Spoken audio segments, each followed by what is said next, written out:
Okay, hello. So I'm going to continue doing the HSR patch 2.2 story quest. So yeah, last time I played, I meet Sunday in this place, and he was questioning me. So I'm going to continue to support Robin to go on her journey. Yeah, I think the last time was we know that Robin will face some hardship on her journey, and then we need to decide if we want to like help Robin or just not help. So to support Robin to go on her journey, okay? Will you make this choice? Yes. I see. I am now aware of everyone's stances. Raising these questions merely serves to illustrate one point. The plight of Penacony cannot be salvaged by the harmony.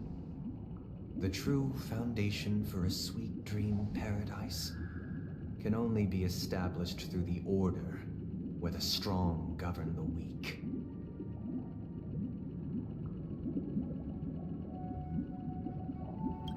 I know the suffering of being tormented, the turmoil of losing your way, how sorrow and even despair set in when matters don't work out.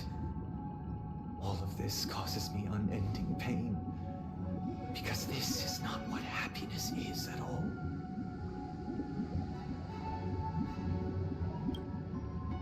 We must teach the weak how to live a happy life. And this life isn't some noble propriety that the upper crust preaches, but in definitive terms, a way of survival that belongs to everyone. Now, life is not some noble propriety that the upper class reaches, but life is a way of survival that belongs to everyone. Interesting. So, what is your definition of living a happy life? Interesting question. Good question. Human consciousness is fundamentally an illusion, a cage known as self-worth. People lured in by this illusion make mistakes, yet still ask that external influences bear the burden. When one mistake after the next permeates the masses, they become impossible to trace. Thus, the amassing of these individual cages culminate to form a prison, a place dictated only by the rule of survival of the fittest. Nature is always accompanied by predation and sacrifice. Its antithesis is known as order. That is what I want to do. Unite people's happiness under the banner of order. They won't need to make bitter choices any longer, nor face the weaknesses of humanity. They can cast aside their primal instincts to build a haven for mankind.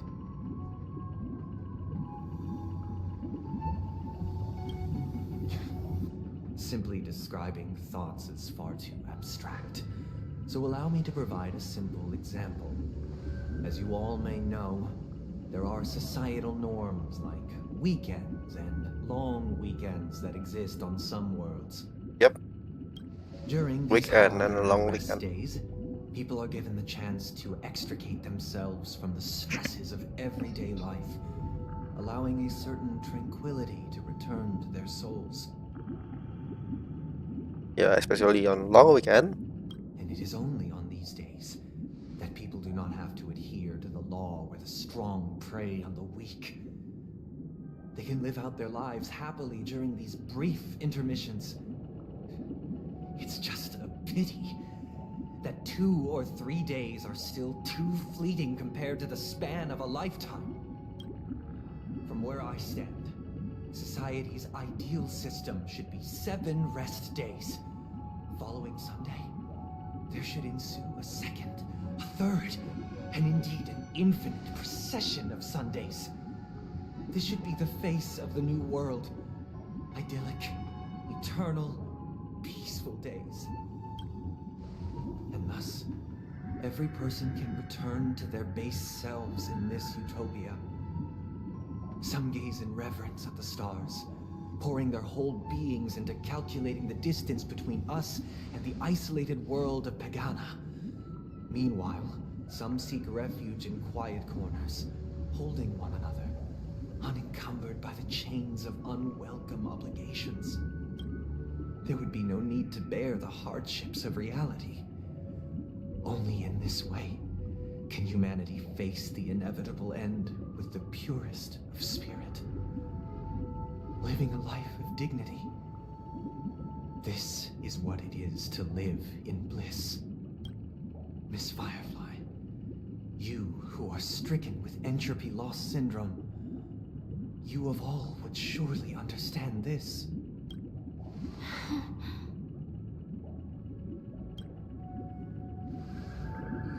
sounds like a flawless theory. But what is the price to attain all this?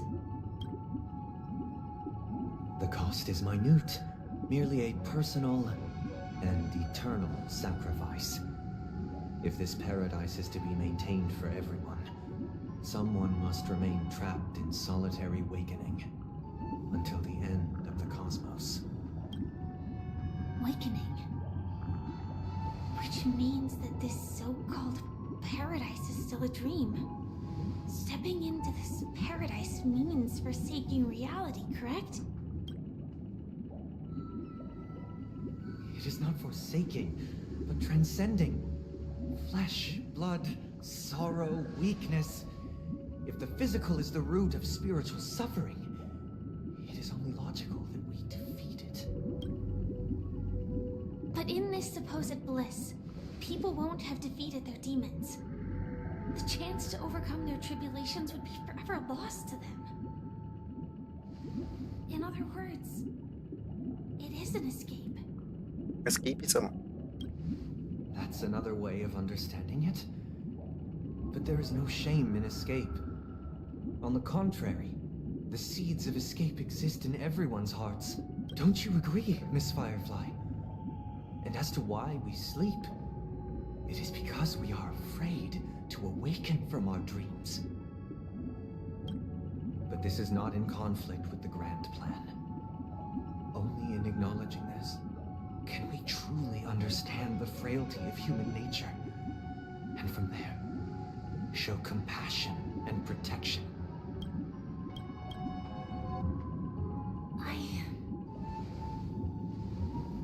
I admit that you are a born leader.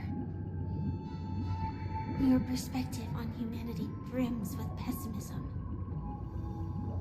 Yet you express compassion for all, even when your heart pities them. But unlike you, I live for the self. From my perspective, individuals making choices for themselves is their birthright. The want to escape may be innate in the weak. But whether they are weak or not, it is not up to to another to decide. Perhaps in your mind, you also Oh, view me as weak? Because I don't think so. Since Miss Firefly has said her piece, the Astral Express will also naturally give you our answer. We'll leave it to you, just as Mr. McHale instructed before. Tell him our choice.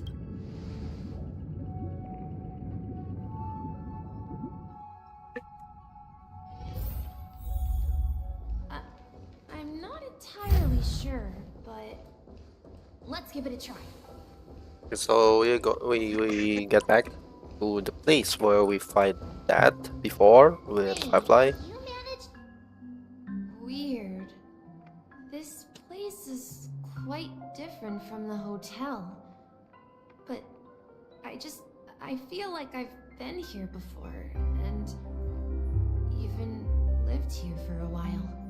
If I remember correctly, there should be a fireplace down that hallway, and the room on the other side was the toy room. Hold on. This doesn't make sense. Didn't I grow up in Dreamflux Reef? So, what is this place? This could be a case of amnesia. But don't worry, Misha. It's common for everyone to forget certain aspects of the past. Those memories haven't vanished. They're just lying in the depths of your mind. We can surely get them back. Since this place seems familiar to you, why don't we explore a few more rooms and see if you can recall anything more? Yeah, then let's check out the rooms I just mentioned. Okay, let's check out the room.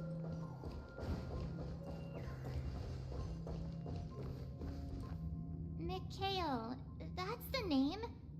Now we all know him as the Watchmaker. Can it be the Misha? It's actually the move on going on. So, who is he talking to? I'm sorry, I don't know much about the Watchmaker, but Mikhail. Anything special about that name? Mikhail is Oh, Miguel is Grandpa's name. Grandpa? Do you mean you're the Watchmaker's grandson? But we haven't heard anything about the Watchmaker having descendants. And the name Mikhail is not rare. Perhaps it's merely a coincidence. Could you tell us more about your grandpa, Mikhail? Yeah, sure. He was a seafarer who fearlessly ventured into mysterious seas and storms. He was always on the sea and had lots of friends who accompanied him on his travels. He didn't want me to call him Grandpa because that would make him sound old. He believed he was still young. The name Mikhail was given to him by his parents, Mihaly and Elise, both renowned seafarers. Every time he came back, he'd share his logbook with me and tell me about his adventures at sea. I want to become a great adventurer, just like him. It appears that the Seafarer has nothing to do with the Watchmaker. So, perhaps it's just a coincidence? So, where is your grandpa now?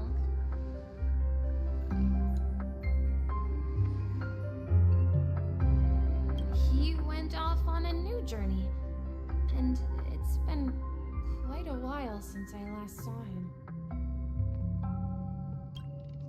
So, where has Clonky gone? Did he leave to protect Dreamville? Just to keep yourself too, Hale. Hale, I promise you. Text. Let's go to another room. This is a toy room. I heard some noises from the... You and Origami Bird are friends? Yeah, it's a member of the Compass crew, just like Clocky and Miss Mirror. And there's more than just one Origami Bird. They are a big family with lots of brothers and sisters who look the same. They follow Miss Mirror's orders and handle all sorts of jobs on the ship. Sailors? Could you tell us more about the compass, Misha? The compass is a ship bound for the new world. Clocky and his partners travel through layers of fog to the depths of the sea. Whenever there is danger, Clocky will use a compass and guide the ship in the right direction. That's a great story. But in the Penacony cartoon, Clocky and his partners have always lived in Dreamville and never ventured out, right? Huh? Oh, that does seem to be the case. Weird. I clearly remember Clocky arrived in the new world in the end.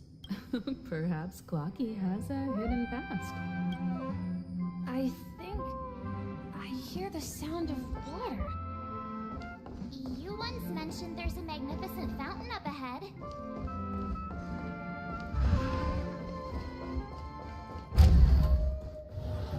Continue Look, the road there it ahead. is. Fountain. The water resembles a precious jewel, embedded in the dreams of all seafarers. Every time I gaze at the shimmering lights beneath the waves, it feels as though I'm back in this place, standing by your side. Have you recalled anything, Misha? Yeah, I saw these sentences in Grandpa's logbook.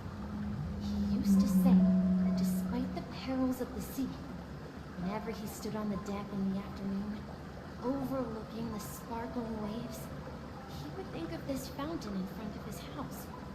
He often said that those moments felt like returning to his family's side, and the difficulties at sea didn't seem quite as challenging.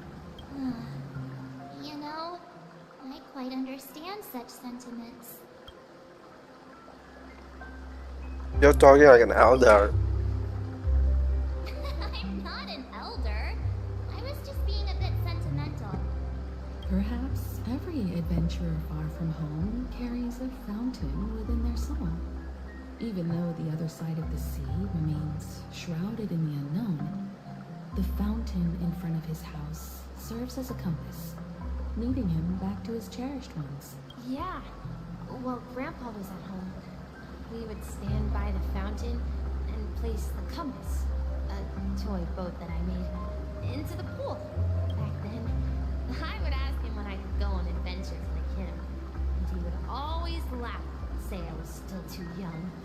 It seems this Mikhail is truly a seafarer and has nothing to do with the watchmaker. Yeah. Based on Misha's recollections, the scenes in the dream bubble appear to be his childhood memories. But this raises more questions. According to Misha, he was clearly born on an oceanic planet and led an ordinary life, with no connection to Penacony at all. Could this be some sort of metaphor? Perhaps the sea refers to the memory zone. I'm sorry. I don't know, but my memories keep pouring out uncontrollably, like water flowing from a fountain. Perhaps I'll remember more things if we go further.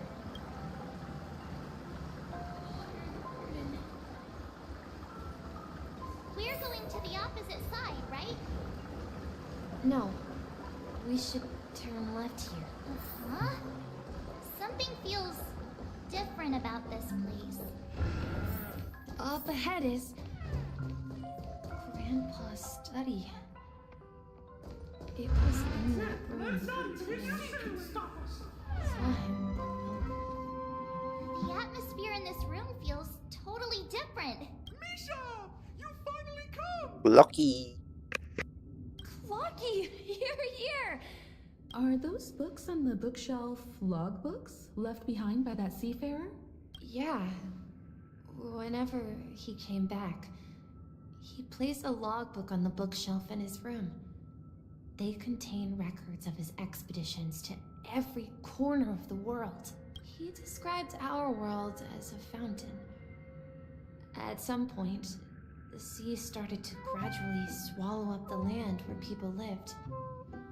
To ensure that everyone had land to settle on, he had to continue exploring the sea in search for the source of the rising seawater.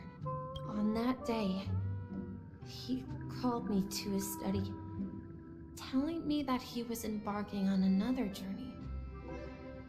However, I could sense the gravity in his expression.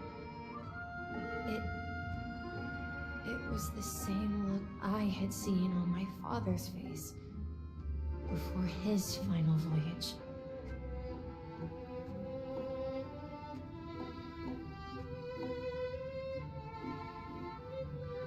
I asked him if I could go with him, but he said that my adventure lay elsewhere and told me to stay home and patiently await a certain sound at the door.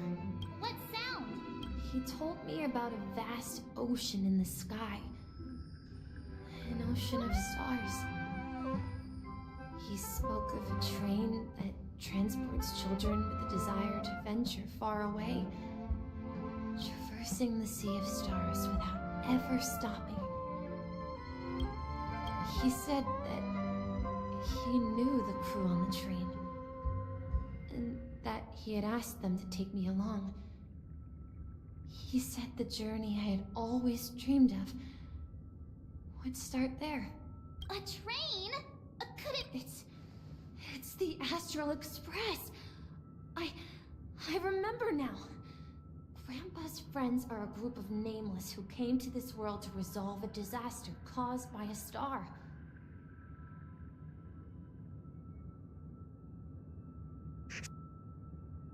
Then, he gave his pocket watch to me. It was his cherished treasure, appearing in every one of his adventure tales. He explained that difficult times were ahead, but assured me that the watch would guide me. He said, as long as I kept moving forward, I'd eventually reach my desired destination. And then, it was as if I heard the distant sound of a train whistle, echoing throughout the room. Exactly, Misha. And then we followed that whistle, didn't we?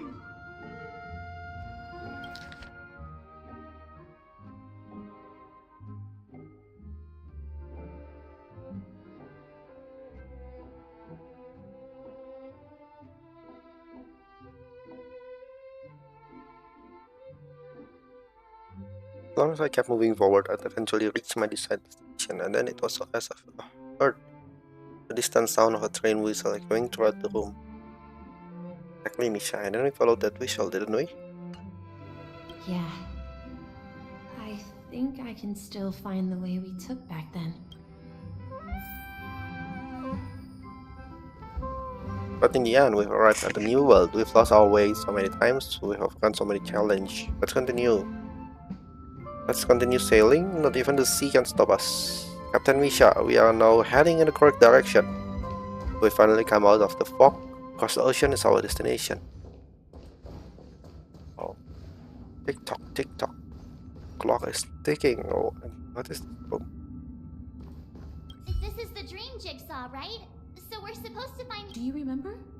You said you obtained a mysterious shard when you stumbled. Hey, the shape seems... Looks like we're just one step from revealing the truth.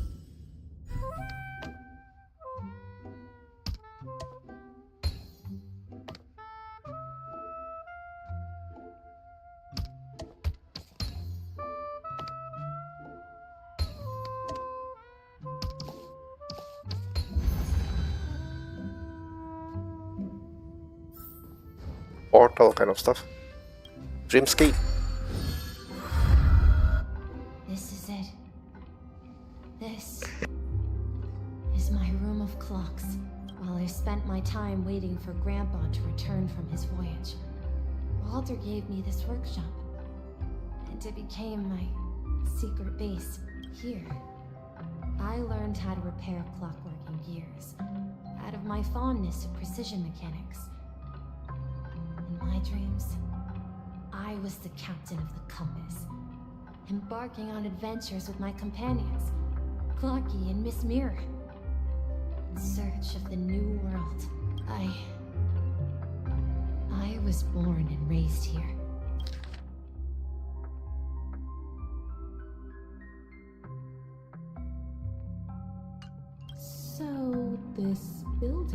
dream bubble is your childhood home. Yes, but not exactly. To be more precise, this dream bubble itself is my home. Looks like you've remembered everything now. Wait. Why does it feel like everyone else knows something I don't? Too bad I don't know either. March, do you remember when he mentioned the clocky that only he could see? Yep. Yeah, the little guy here, right? But we all saw him in Dreamflux Reef, right? And Mr. Yang even greeted him. Looks like everyone on the Astral Express has a childlike spirit. The answer lies in the Astral Express. His experience shows that neither Firefly nor Acheron can see this clocky. And when we were in Dreamflux Reef, you may have noticed that for some reason, nobody outside of the crew had ever talked with Clocky. Yeah, that's true. A mimetic life that can only be seen by a select few. It's just like a hidden message left by someone for the nameless. But Misha can see Clocky too, right? They even grew up together. But Misha hasn't started the way of the Trailblaze yet. That's the key to the mystery, March. Now, take a moment to recall. Mako is like so kind. She guide March. No March can understand. Have you ever seen anyone outside of the crew No. interact with Misha? Wait. No way! That's the answer, March 7th. This dream bubble is the place. I should have stayed here and waited for you. When reality and memories merged, I unconsciously pushed open that door and left the bubble. Oh, Lucky also like the people from this realm. So it's not that the Watchmaker's dream bubble is empty, but rather the stuff inside ran away? Interesting concept. And the whistle you heard was the sound of the express arriving at Penacony? That's one way to see it, but I believe there's a longer story behind all this. It's best for Misha himself to explain all the details. How about we start with your name? Now, should we call you Misha, or... Thank you all for helping me rediscover Oh my true no, self. Misha already remember who Please allow me actually to is. reintroduce myself. I was born on Lushaka, in the Presmere system. Adopted by seafarers Mikhail and Char. They gave me a treasure. A name that carried their Me- hopes. Mika. Mikhail Char Legwork. Or Oh. simply, Misha. Misha. Mikael and Char become Misha. If you prefer, you can call me by a more familiar name. The Watchmaker. Oh, so he is the watchmaker. You're the Watchmaker himself? Unfortunately, that legendary figure is no more. As for the child who has been with you, he's the innocent protagonist of Misha's childhood dream. Friend of Clocky, a young apprentice, and a future mechanic on the Express. So Misha is like this. Misha is like also marks the part beginning of his journey, of the watchmaker. devoted to the Trailblaze. At the end of the journey, I I left this little flame, which I so cherished, cherished in my deepest dreams. However, he somehow left the dream bubble and forgot all about his task. I apologize for all the confusion this caused. Because he was born with a desire to trailblaze, wasn't he? I don't think Misha has forgotten his role as a guide. He remembered it, and that's why he mistakenly appeared as a hotel doorman in his dream from the very beginning. The one who brought our unconscious friend here must have been Misha. If that's the case, we encountered the Watchmaker's legacy from the beginning, didn't we? Well, I have a sarcastic friend who says I always take big detours and end up back where I started. Perhaps that's what every nameless has to go through. But in the end, you found me. I'm sure you're all wondering what my legacy is. I believe my hound has mentioned the Stellaron and my wealth. If I may apologize, the Stellaron part is real. As for my wealth, however, it's nothing more than a baseless rumor. I left my homeland as a child and embarked on the journey of Trailblaze. I traveled to various planets until finally reaching Isdana, where my friends and I built the original Penacony and fought for its future ever since. I've been moving forward all my life, doing what I could to overcome the obstacles in my path.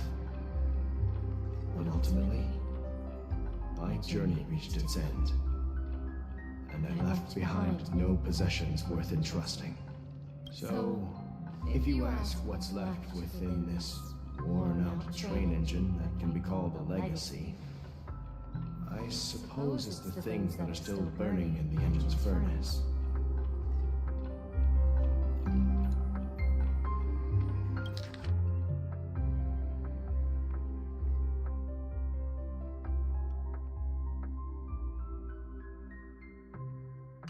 Now that you're well aware of the current situation of Penacony, I certainly hope that you'll help me get this world back on track.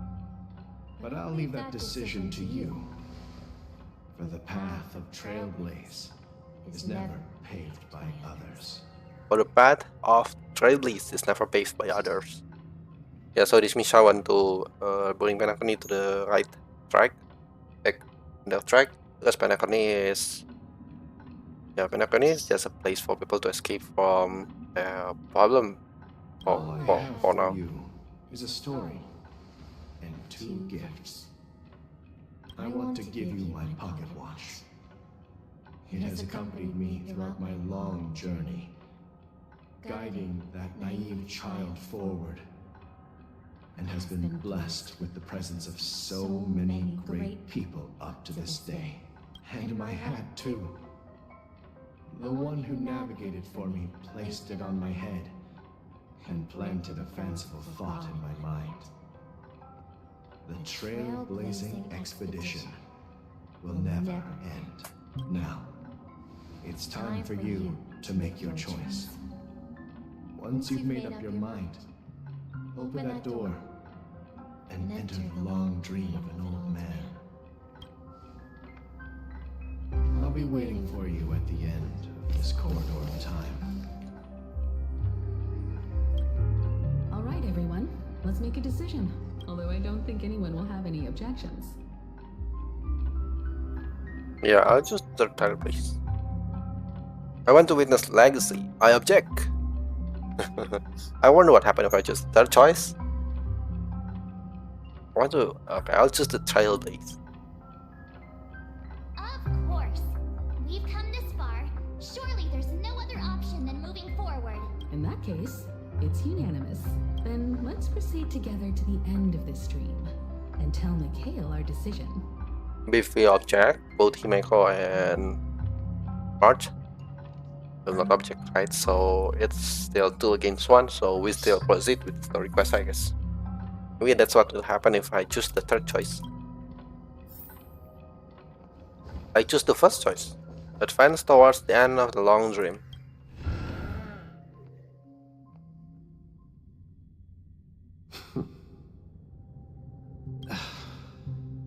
Mikhail, where are you going? Someone has to step up and save Lushaka. So why can't it be me, Misha? Please don't go.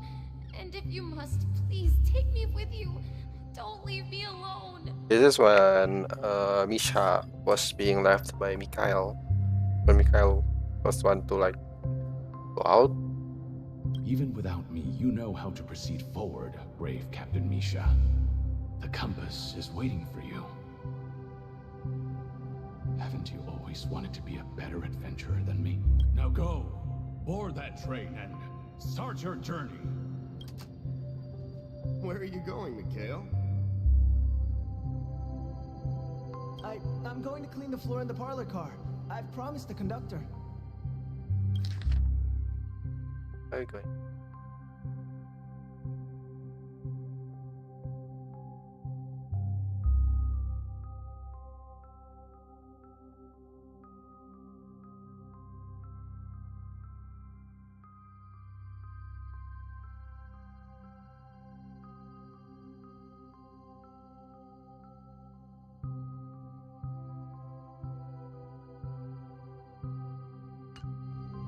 Wait, first tell me, did you fix this watch? Yeah? I know what it looked like before. Its chain was broken, the back case torn, and the marks on the dial all worn out.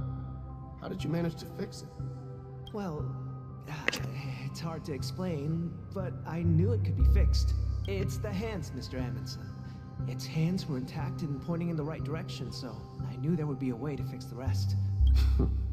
I see. You'll work with me from now on. Haven't you always wanted to tinker with this train? You're its mechanic now.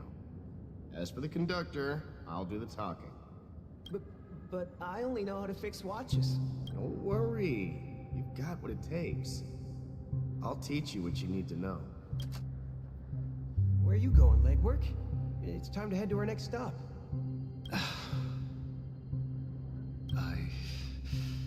I'm staying in Astana with Rosalina and Tiernan. We're going like work. It's time to head to our next stop. Okay, so they are in Astana right now. Astana is like the current Peninsula system. I see.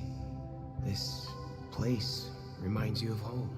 The people of Astana have only achieved a tiny victory and still have a long way to go towards true freedom. Hanunu needs us. Don't worry, not all journeys lead to the stars. Even if I leave the Express, our path of trailblaze will continue. Yeah. I knew you wouldn't stay on the Express forever. Leave in peace, my friend. And, take this with you. This is Mr. Amundsen's hat. But why? When he departed, he said he would leave it to his best student. Well, I suppose the time has come. Farewell, legwork. Take care of Tiernan and Rosalina. And don't forget to write to us. Where are you going, watchmaker? Don't worry, Micah. Just going on a little trip. Someone has to be at the forefront of the interstellar frontier, and I'm the only former nameless in Penacony. So why can't it be me? Micah, wait. Oh, this is Micah that we met from earlier. Because you're all we have. Have you forgotten about Tiernan? The cosmos is way more dangerous now. What will happen to Penacony if we lose you too?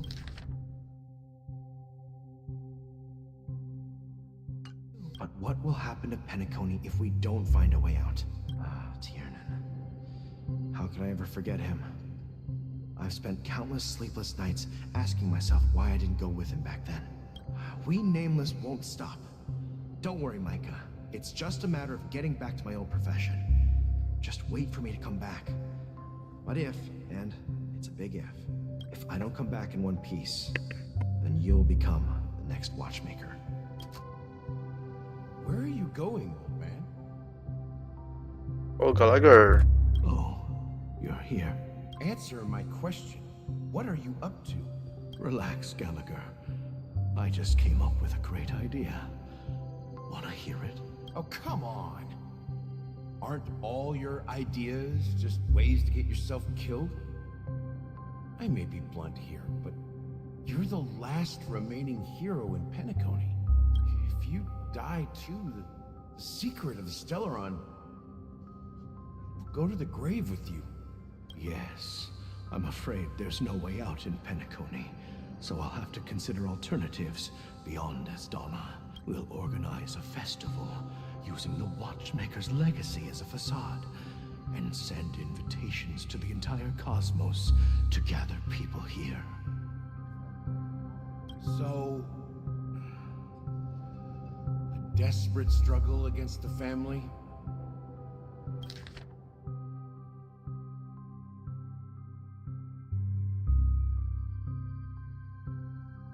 So everything that happened in Penacony is basically Mikhail's plan to save Penacony. Start, we create the festival and then inviting the Trailblazer to go into Penacony. Desperate? Interesting. Don't we have you here, my friend? This task is challenging, but what hasn't been challenging for us along the way? Well, whatever you do, remember, make sure to send an invitation to the Astral Express. Misha! Where are you going? This is Misha's last moment, I think. He is sitting in this chair. Oh, it's you, Clocky. Yeah, he's getting old Take me from the sound. to Dreamflux Reef. Last night, I had a long dream about the day we met. I want to write down that dream.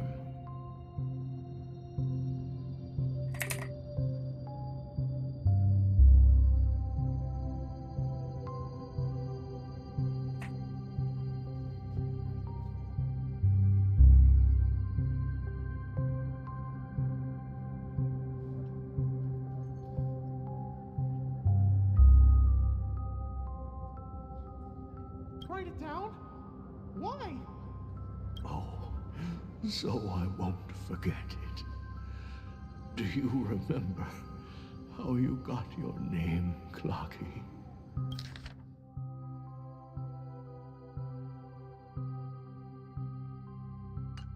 Of course! You told me that when you were a kid, you lived in a room full of clocks. Those wall clocks and pocket watches grew up with you and were your best friends. Yes, but what I didn't mention was there's a funny misunderstanding behind it. I was a kid, and there was always a special pocket watch in my memories. It was with my grandpa, guiding him on his sea voyages and leading the way in his every adventure story. I wanted to have a pocket watch like that too. Oh, And that's when you appeared oh, in that my dream. is the origin of Clocky. Yeah. Every night, we boarded the compass and set sail together. But you know what? It wasn't until the day my grandpa gave it to me that I realized it wasn't a pocket watch at all. It was a compass. So, your name should have been Compassy. And the watchmaker is just a nameless.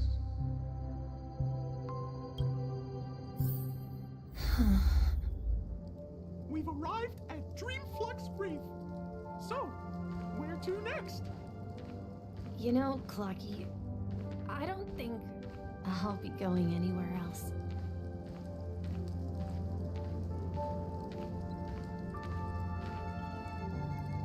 Then I'm going to bio for a bit before continuing the main story. I think this part will be pretty big, so yeah. Just wait.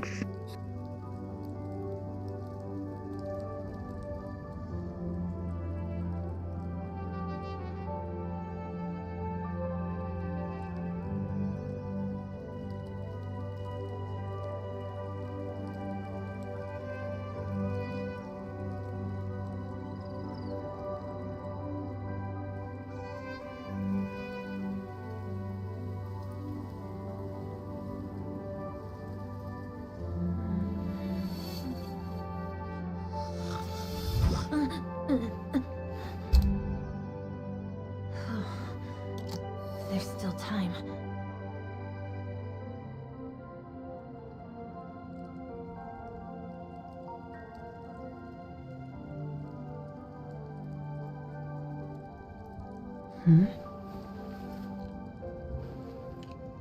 Hmm.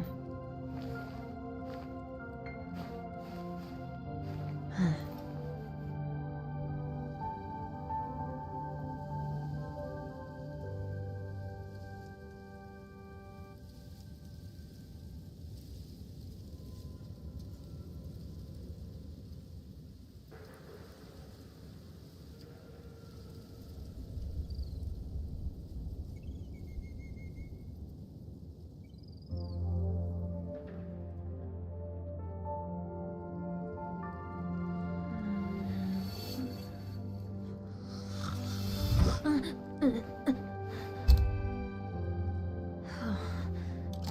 There's still time.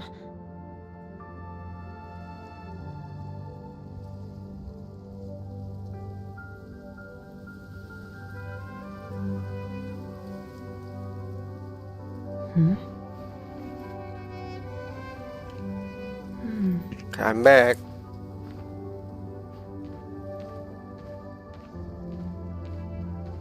Yeah, so this is like the young Mika approaching the older Misha.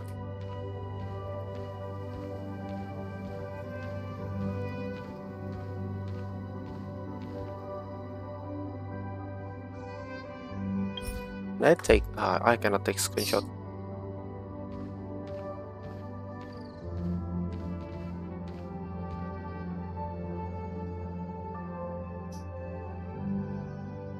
Oh, the city is upside down.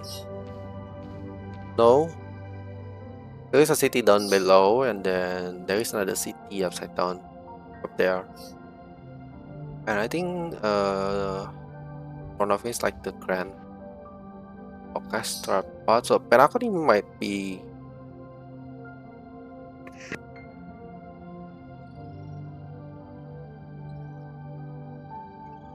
I mean, like the sky above us might be Penacony.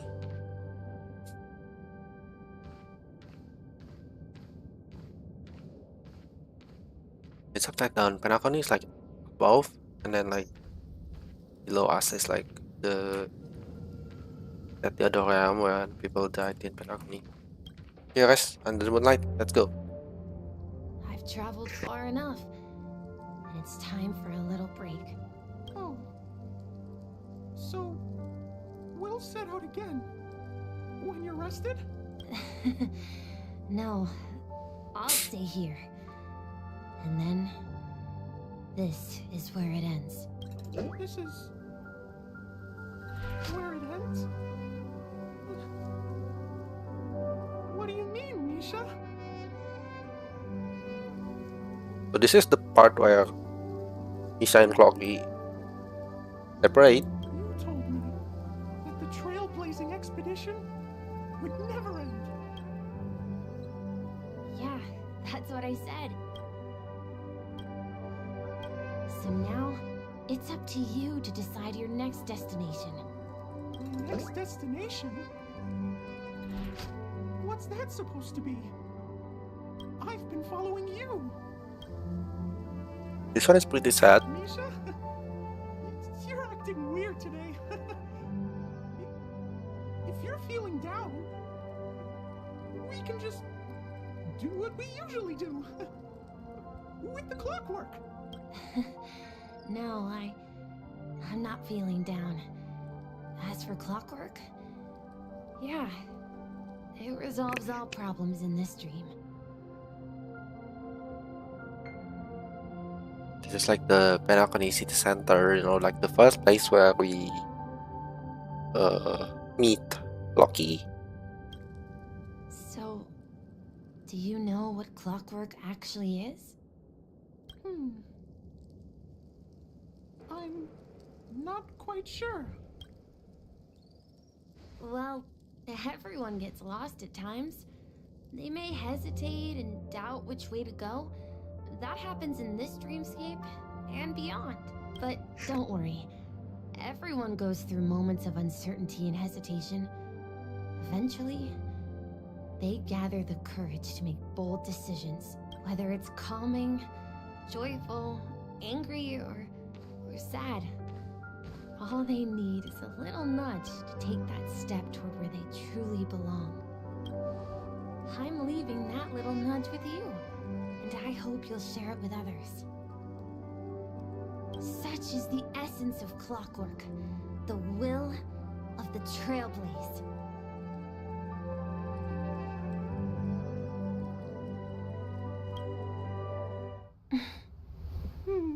Clocky's hands spin around non-stop, indicating confusion, frustration, and weakness. But ultimately, people still need to move forward. Just like your hands, always pointing ahead.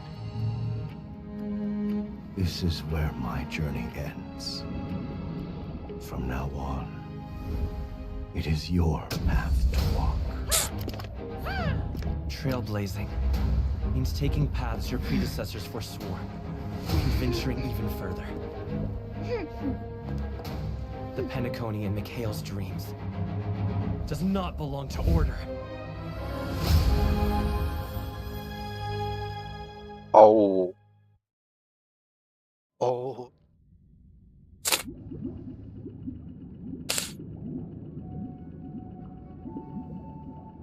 Yeah, I kind of feel that. It's kind of sad. And I also like how Trailblazer got the harmony hat. I like the lore. I can't believe that Eon would cast a glance at Penacony at a time like this. Is it because of the resonance from the legacy of the Trailblaze? Or perhaps the bond between you is so strong that it even impresses an Eon? Well, there might be another possibility. Perhaps they want to witness, on behalf of the fallen Eons, who will hold the future of Penacony. If that's the case, on behalf of the Dream Master of Penacony and the 107,336 members of the Oak family, I'm extending a formal invitation to all of you.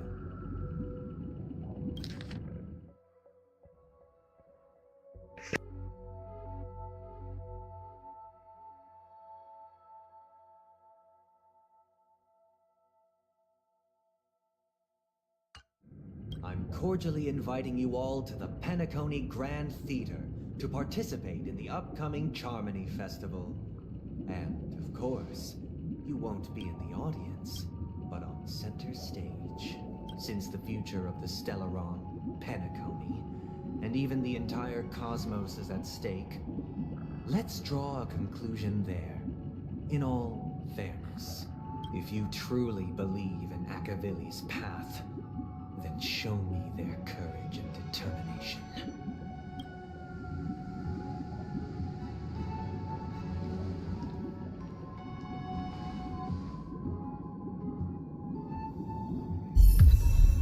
Wow, I got the new pad. Got the new pad.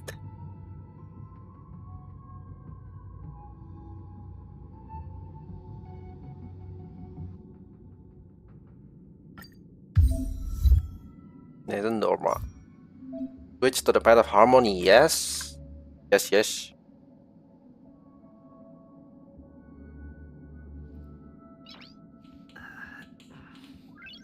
Nice.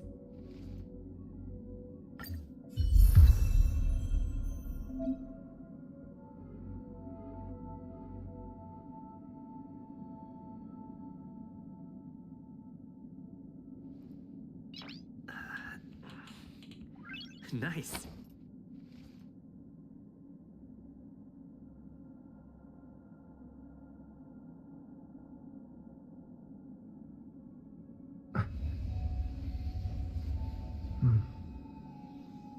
Wait a bit.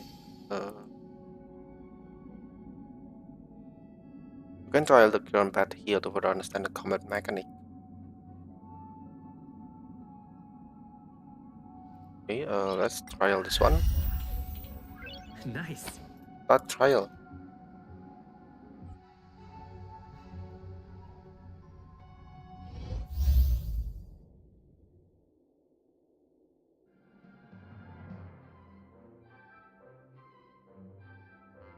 Increase the break effect of all allies. Cause additional break damage when allies attack enemies that are weakness broken. Cause additional. Interesting, okay. Please stay tuned.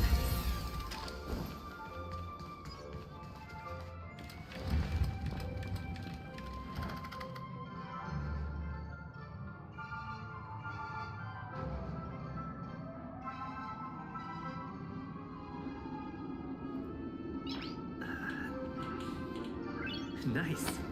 Wait a bit. Wait a bit. Wait a bit.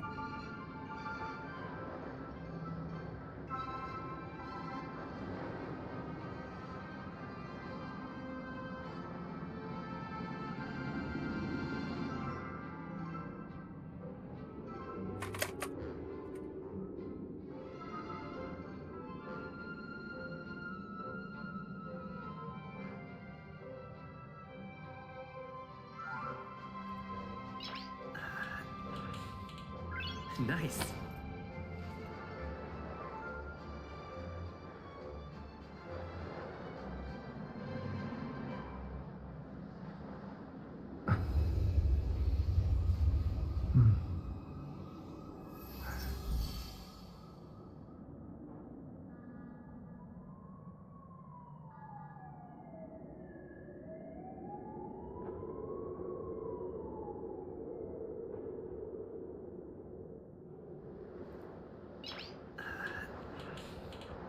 Nice.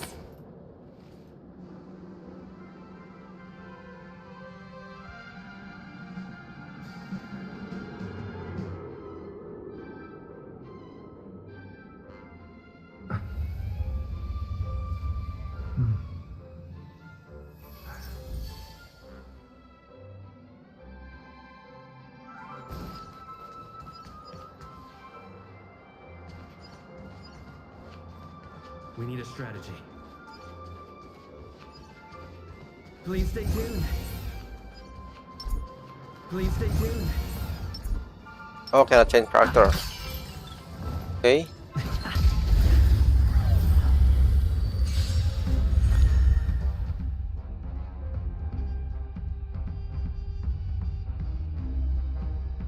Razor Blade Cattle. The basic attack will deals minor imaginary damage to a single enemy. And then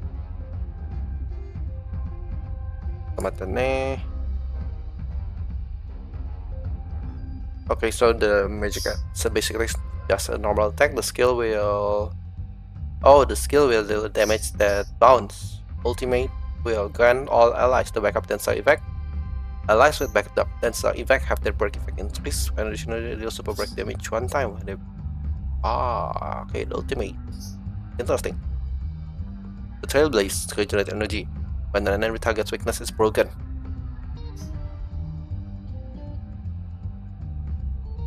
Okay. Time to test our rapport. So it will bounce, I guess. Oh. Ready for another? Step up, let's see ya.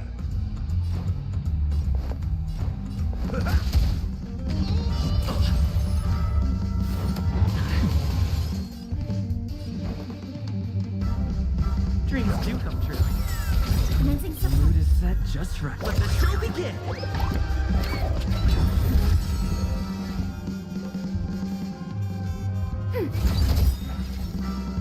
Enemy data secure. Net markers activated. Time for a good old counter. Yeah, let's break the That's all you got? stuff got broken. By the order of the Ten Lord, execute the Marastruck! Wow, there's a lot of damage. Slice like a good my friends. Indulge yourself!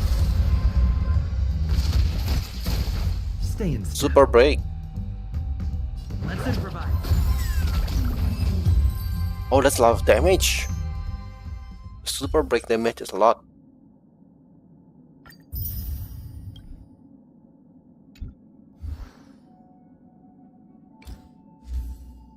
Interesting. Yun. I think yeah, let's use this. And the relic.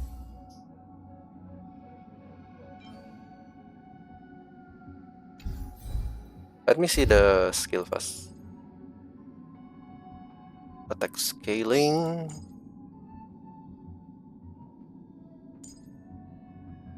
Attack scaling.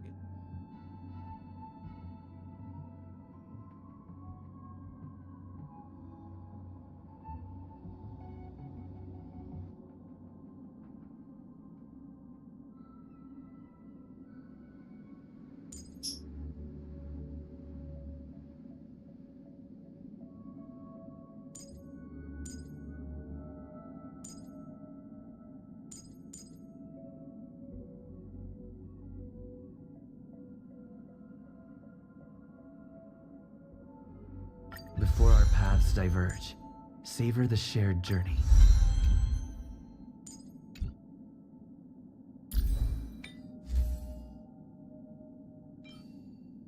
I think it's okay if I use the attack.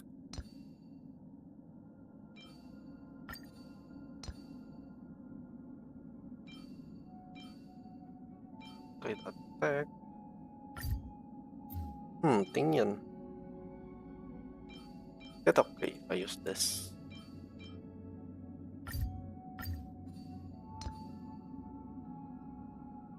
Okay, I will use Tingyun gear in time, I guess.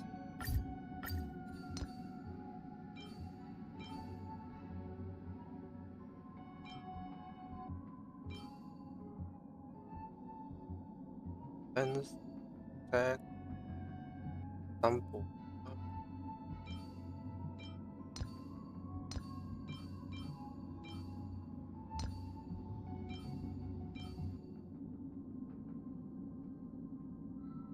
Well, I think if I can get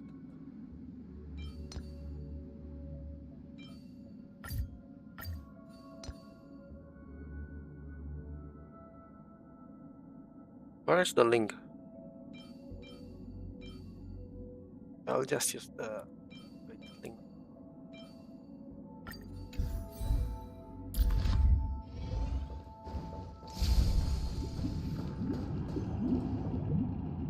Does that mean he wants to fight us during the Charmony Festival? It can be. I think we are going to finish this soon. The story is going to end soon. I'm afraid so. This is weird. Aren't Arc villains usually plotting some dirty conspiracy in the end? But he actually said... Well, in my opinion, Sunday is deeply committed to his own philosophy and genuinely wants to prove that the Order is right. I sensed a strong conviction and a desire for dominance in him. Maybe he won't accept the outcome unless he wins fair and square. That's why he'll give it his all in the upcoming battle.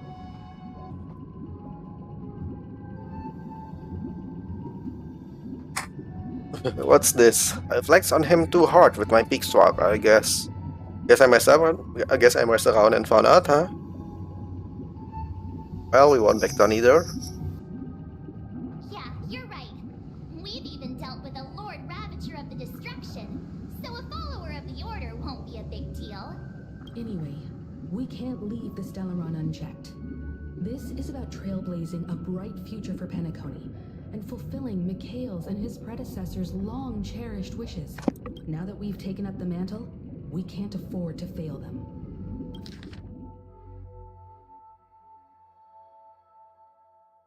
We cannot afford to fail the previous Trailblazer. We cannot fail Mikhail's.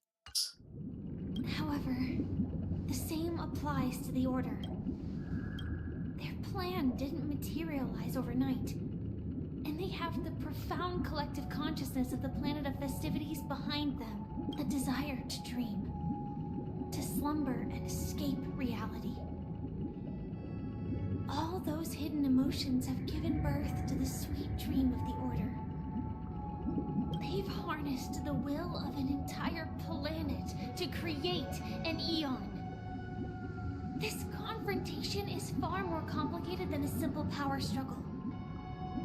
To secure Penacony's future, fighting on the stage knowledge alone is not enough.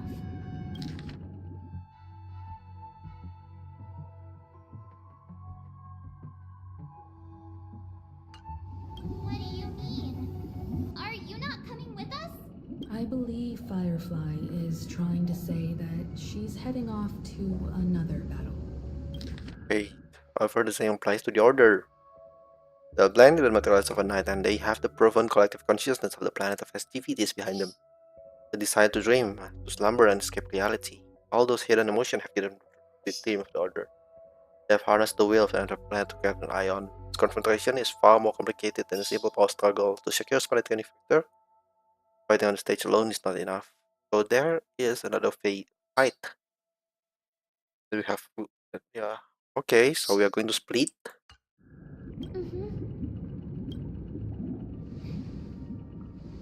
Before I left, the Destiny Slave told me that this journey would bring unforgettable rewards. Even though the script he gave me only had a few lines, I couldn't ignore them. Because one of the lines said, "I'll experience death 3 times in the land of the dreams." 3 times? This can't be serious. Uh-oh. Right? The first time was a painful death when I was stabbed by the Blade of Dormancy, which led to all subsequent events. The script will always come true, but in a way that will only be revealed when that page is turned. So now I've understood the meaning of my second death. And I am prepared to face it. If all goes well, my efforts will provide crucial support for you. Only by achieving victory in this battle can we secure a future for Penacony. And only then, my third and final death won't come true in the most terrible form. The most terrible form? Does that mean... The true death, where everyone in Penacony loses themselves completely in the eternal sweet dream of the Order. We must do everything we can to prevent that. Have you made up your mind, Firefly? Yes. Otherwise, I wouldn't be here. Thank you again for your assistance for the Astral Express.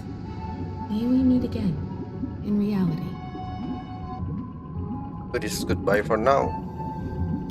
Yeah. Farewell, everyone.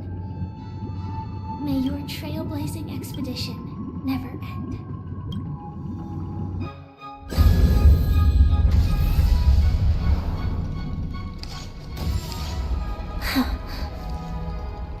I dreamed of a scorched earth. Everyone, are you ready? A new shoot sprouted from the earth. Whoa. It bloomed in the morning sun. And whispered Holy God. to me. Like fireflies to a flame, my biggest death. May we meet again in reality. Yeah, see you later.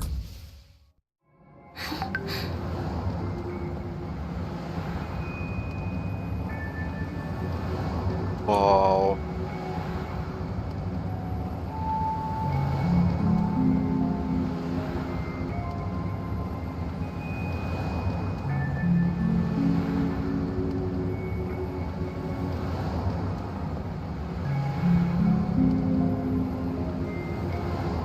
After today, Japella's name will disappear from cosmic history, and the Everflame Mansion will take its place. In the not-too-distant future, you'll receive an invitation. That's your next stop. Land of the dreams. Penacony. I hope you find whatever you seek there. Be it answers or salvation. You mean my 3 deaths? Silver Wolf told me about it. It's such a shame that it's not part of my scope.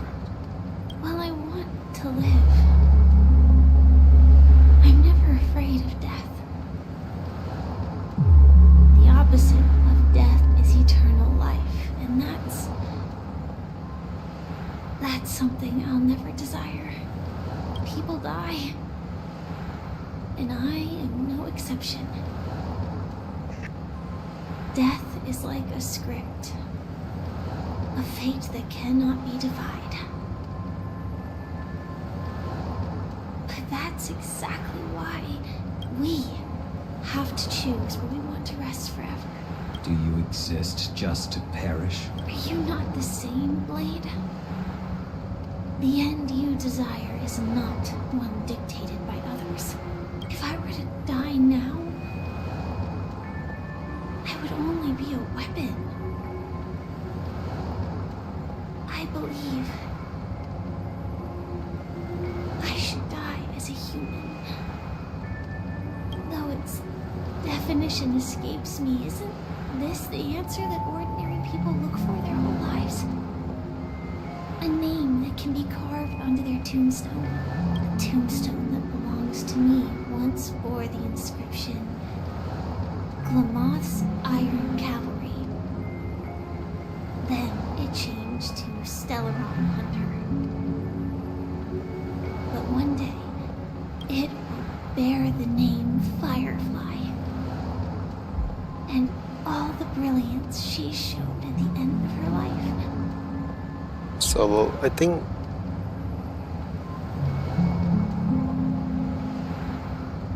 Firefly approach us as Firefly, right? She does not want to approach us as Sam.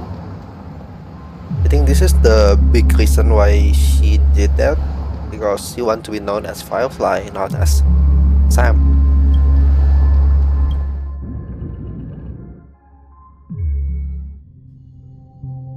That's quite unexpected, old man.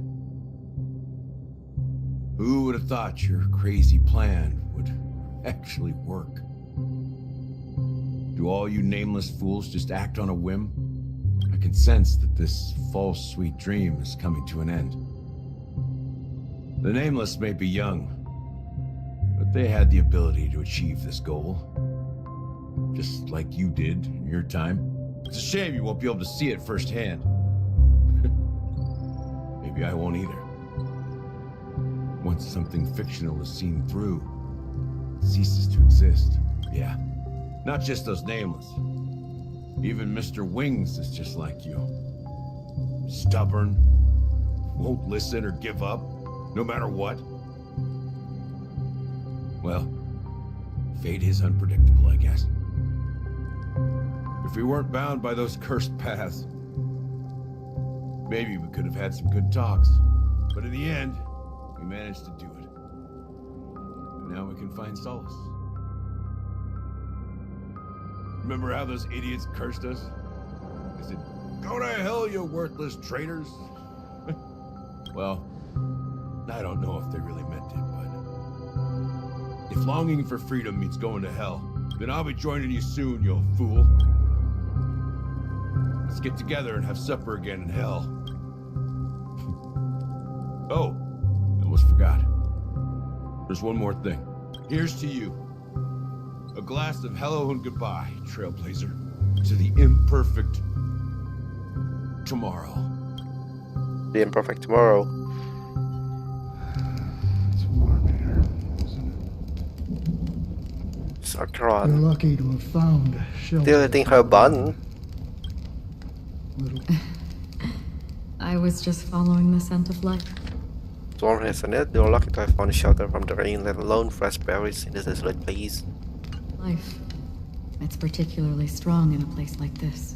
It's a shame these berries don't have much flavor. Seriously? In case you didn't know, this fruit is pretty juicy. The only downside is that when you chew it, it becomes extremely spicy. Have you lost your sense of taste? I can still taste certain things, like a faint sweetness. Before coming here, I stopped by a place called Orkron. It had barren cliffs and nights lit by bonfires. Burgundy snow would fall from the sky, and when it landed on my tongue, it tasted like raspberries. The flavor wasn't exactly sweet, but it left a lasting impression. When I think back on my past, I realize that what's tying everything together isn't the big events, but rather these small yet unforgettable moments.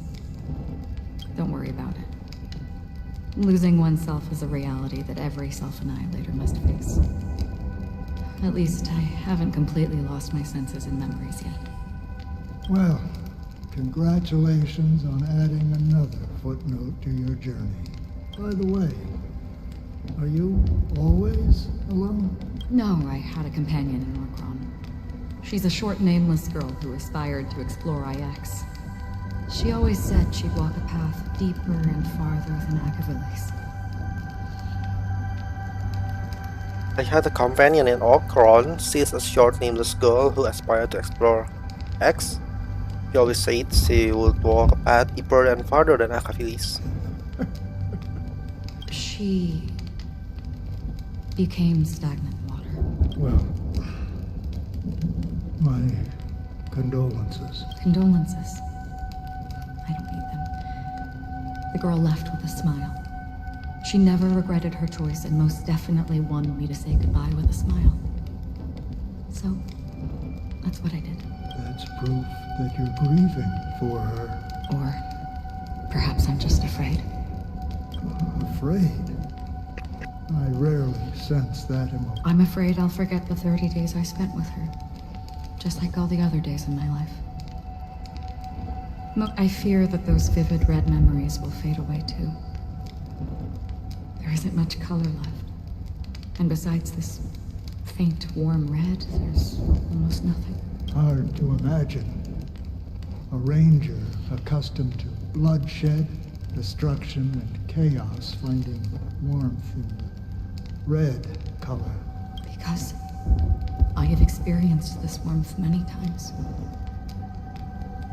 Long ago, I promised someone that I'd bring it to more people. And that for every remaining moment of my life, I'd strive for a better ending for all. As long as this red color still lingers, I have a chance to fulfill that promise. It represents a burning fire, blooming flower, the berries in this cave, and life itself, fleeting yet still dazzling. In the end, it will lead me beyond the horizon of existence.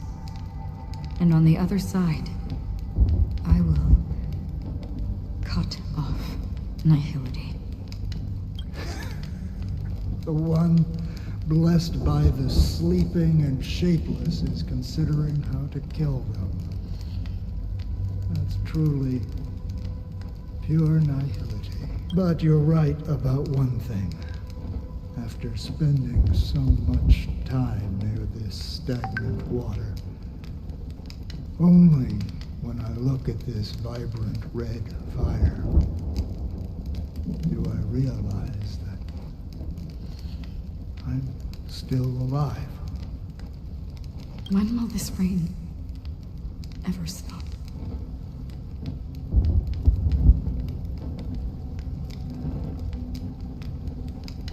Perhaps when the sorrows of the departed have finally quieted down,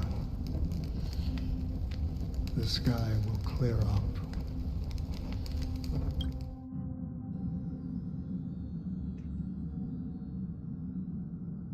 Have you heard of a planet named Biari Scamandros, Don Hung? It's one of the Paradise Kingdoms under the influence of the Harmony. A sought-after wonderland for the inhabitants of the Dardanu Major and Minor systems. Half an Amber Era ago, the family held an unprecedented festival there. And after that, everyone on the planet became part of the family. Do you think the same thing will happen on Penacony? Yes. Or how else can we explain it? The family deliberately used the Watchmaker's invitation to keep all the Pathstriders here, but banished the emanator of the nihility.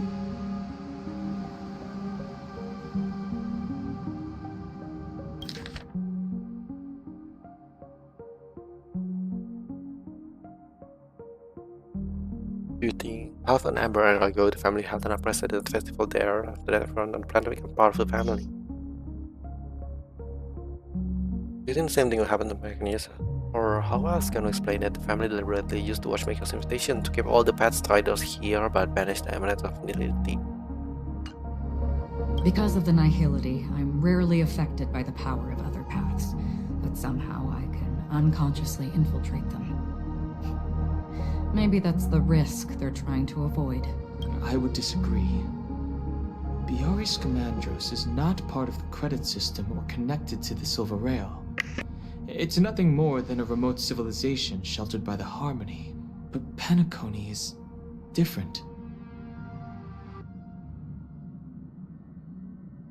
If the family messes with Penacony, that would be like declaring war on almost half of the factions in the cosmos. Yeah, because Penacony is connected to the Rail. No, they don't. If they truly serve the Harmony, that is. What do you mean?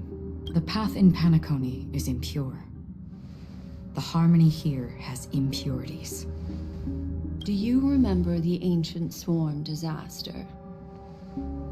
Tazerond, the propagation, brought endless havoc to the universe, and it eventually evolved into a fierce battle among all eons. Two paths lost their eons in that war, the propagation and the order. Coincidentally, their downfall is related to a certain eon. Shipe, the Harmony. Legend has it that they participated in the crusade against the Imperator Insectorum and devoured Anna the Order for unknown reasons. Holy forgaroni. So you're saying that the two leaderless paths are working behind the scenes? Oh, so it's the path of order and path of propagation are working behind the scene. But I don't see any descendants of the propagation in Penacony. Could it be that the remnants of Beyond the Sky Choir are hiding within the family, trying to resurrect a fallen eon? I can't say for sure, but they're definitely planning something for the Charmony Festival. This is getting way too complicated. Is this why you want us to leave Astana right away? Are you giving up? The Charmony Festival will start soon. There's one thing that I need to confirm no matter what. A warp jump is the best way to do so. Time is running out. I have another plan.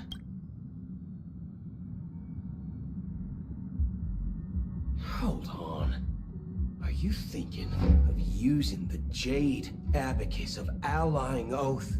Exactly. The assistance from the Lawful Cloud Knights would be enough. Oh, okay, then I'm going to summon Lawful Cloud Knight. Think it over carefully. You can only use that once in your lifetime. I have considered it thoroughly. My companions are... they're also once-in-a-lifetime treasures.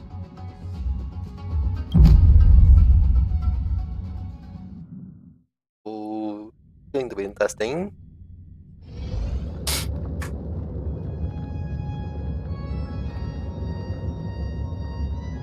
Are you the only one here, my child? The Nameless is quite the diplomat. Our secrets have spread like wildfire within the family. And IPC starships are gathering towards Astana. This is a crucial moment for us. So, where is the chosen one who harmonizes varied sounds? What do you mean, Master? I'm right here in front of you, aren't I? You know, she was supposed to be the star of the Charmony Festival in our plan. Yeah, Robin has been missing. But the plan has changed. As her brother, I I know she doesn't want to sing for the Order, so I'll take her place. You've always been wise beyond your years. I'm sure you understand the consequences of your choice. If you consider this a betrayal, well, there can't be two suns in the sky. I'll step up and take down the other sun if necessary. Do you believe in karma? If karma exists, then everyone has their own karma. You have yours, and I have mine. And my karma has nothing to do with you, Mr. Gopherwood. All right. Since you're willing to sacrifice yourself for her, I'll grant your wish. Well, the compromise came sooner than expected. Why? You and your sister were born as twins of the Order.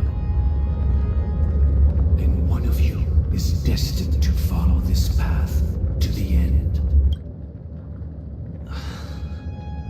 Is this part of your plan? Of course. You're still as clever as you were when you were a child. The opening is near. Go, my child. Seize the power of the harmony and reveal your karma. I have one final question, Master. Why did you choose to bring the Order to Penacony? Wouldn't it have been better to choose a desperate world instead of a city filled with hope and dreams? Why?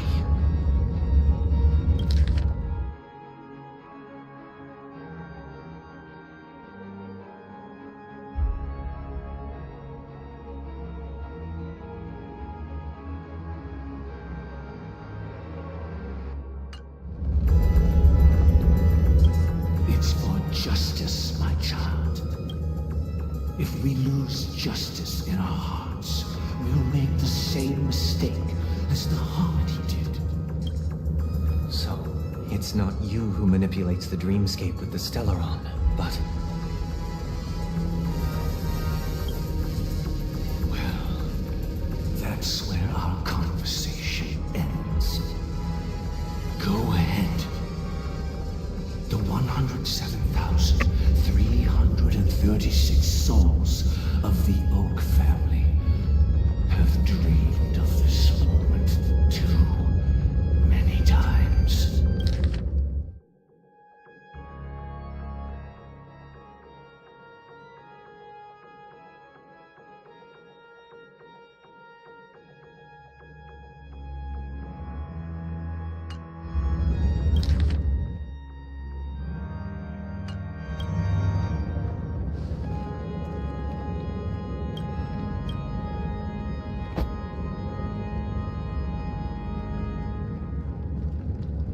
Okay, the crow is dead.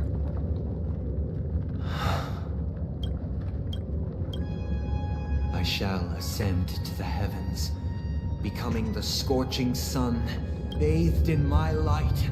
My people shall flourish, while all evil shall be eradicated.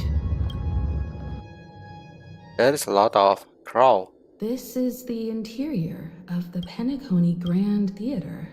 It's quite exhilarating to be flushed into the air by Soulglad, but... And not only that, the entire theater...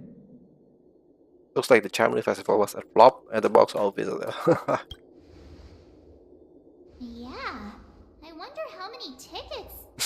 Hey, that's not what we should be concerned about. Let's explore around. Be careful, everyone. Okay.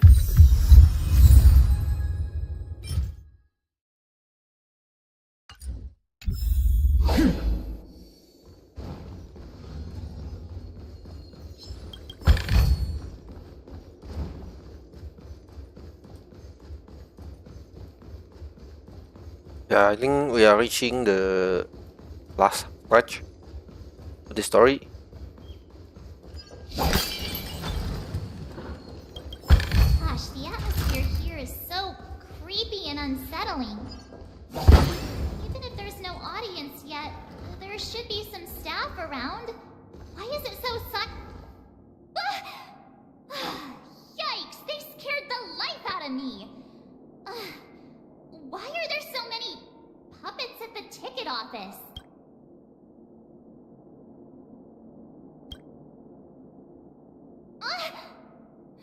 Stop it! Are these puppets part of the stage setup? Even so.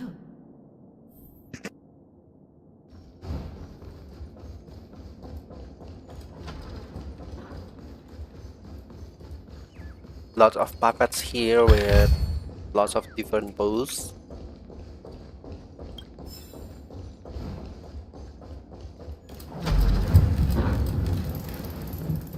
Something feels off. We're in the right place, right? I don't There's know. no other grand theater in the dreamscape. So Sunday's messing with us? He said we'd have a final showdown on the stage, but why is there no one here? My apologies for the delay, March 7th. You scared me! Where are you now? I'm waiting for you behind the curtain. Following the Asdana tradition, I invite you to enjoy a stage play in 3 acts before the festival begins. History is a mirror reflecting the universe's true essence. Let's use this opportunity within it, naturally. Let us commence with the dawning of the world. After the Dusk Wars, darkness veiled the sky, and chaos consumed the earth. Enna the Order emerged, destined to restore all existence. That marked the first day.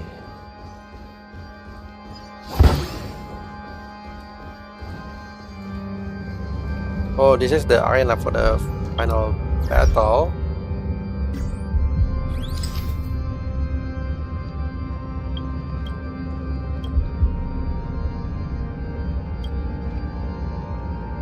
So cool though.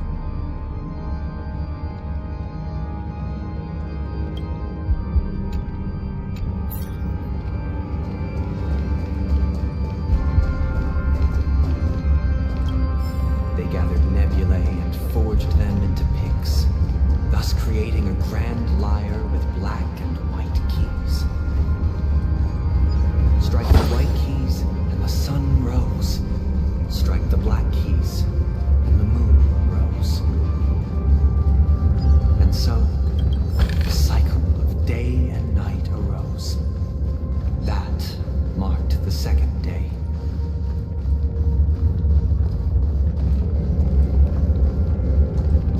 The puppets are gathering around the frame. Are they expecting us to enter it?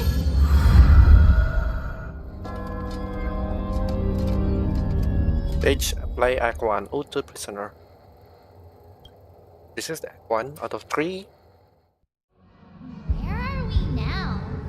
The atmosphere here looks similar to Sunday's inner work. This act is named Ode to Prisoner. Given the atmosphere here, I thought things were finally looking up as I managed to dodge prison during my recent trailblazing expeditions. I genuinely wish to avoid a violent clash with my esteemed guests from afar. Therefore, I've arranged 3 acts before the situation becomes irreparable. Where shall we start our narrative? Well, let's start at the time when Pentagon was still a frontier prison.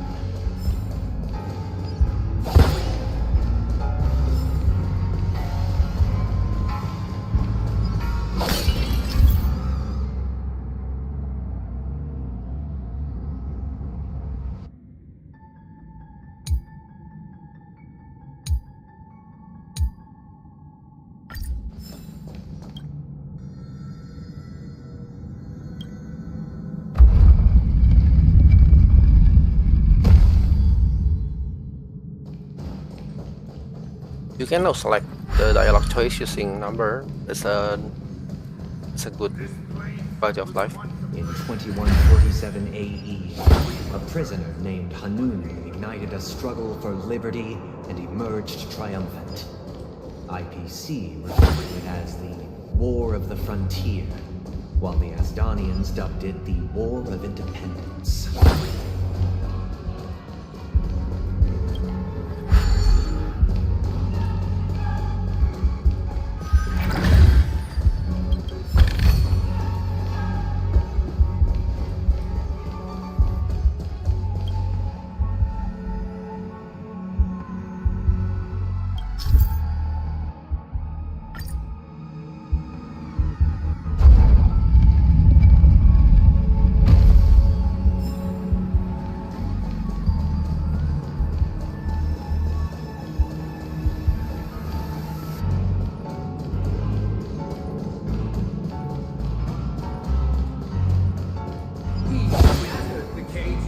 It's true that Hanunu was a legendary hero, but it must be acknowledged that while he bestowed freedom upon the prisoners, he didn't grant them true liberation. Thank you for staying here, honorable travelers. The three nameless stayed on the planet, endeavoring to spread the tenets of Trailblaze throughout the frontier prison. Alas, their efforts proved futile.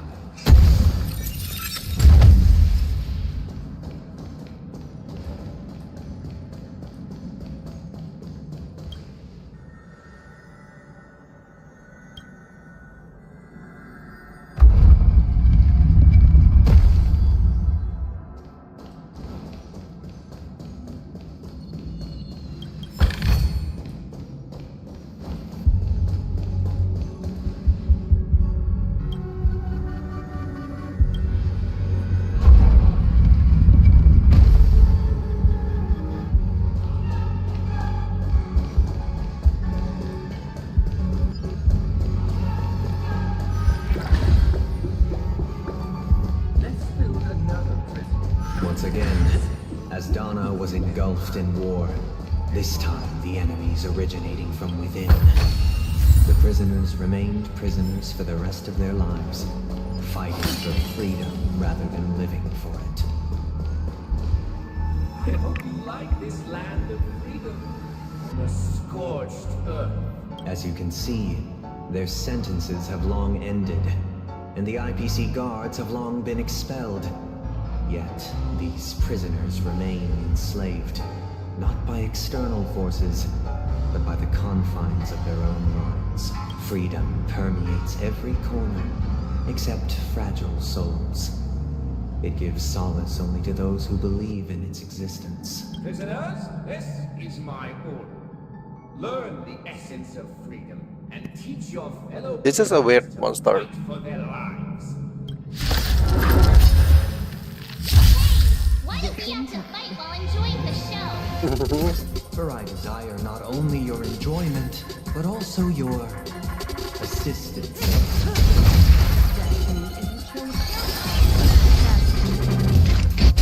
For bliss. A quick divination. I weep for the departed. It too shall fall. Relax. Oh. Retribution will find you. May as well kill them all. All things in this world, human creations.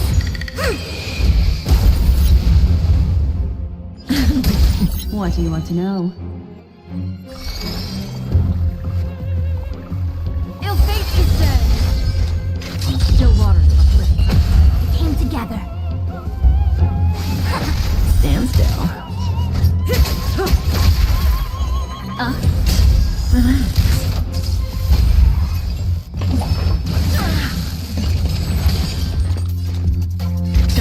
For bliss. I see through you.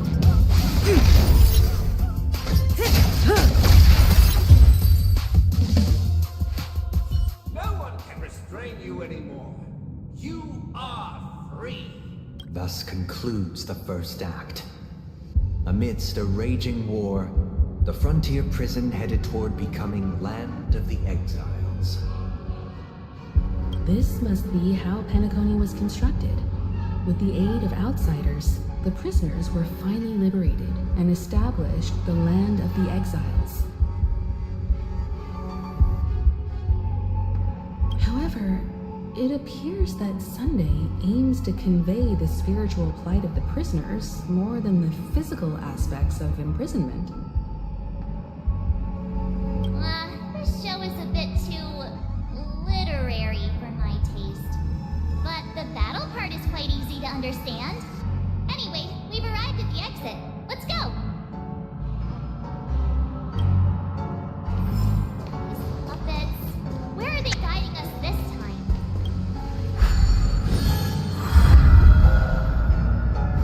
They transmuted streams of stars into inked nibs, creating symbols to be pronounced and counted. They molded stardust into flowing rivers, assigning the righteous upstream and the unjust How to reach there? downstream. Thus, all things were marked, and the world learned to discern between good and evil. That marked the third and fourth days. Spring forth.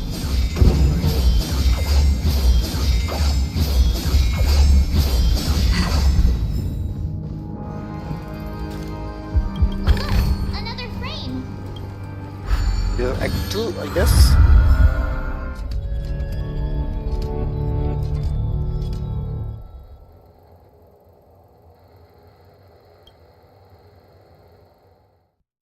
Ode to Fool. This must be the second act. The surroundings are different from before. The stage decorations look a bit tidier now.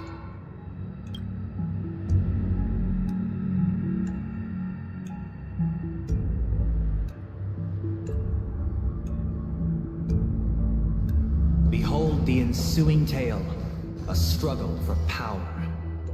Penacony witnessed the ascent of the 7 major lineages: tree, grass, flower, bird, beast, fruit, and insect. Peace never truly graced Land of the Exiles. The history in this era is rich and intricate, so please allow me to present it in allegorical form.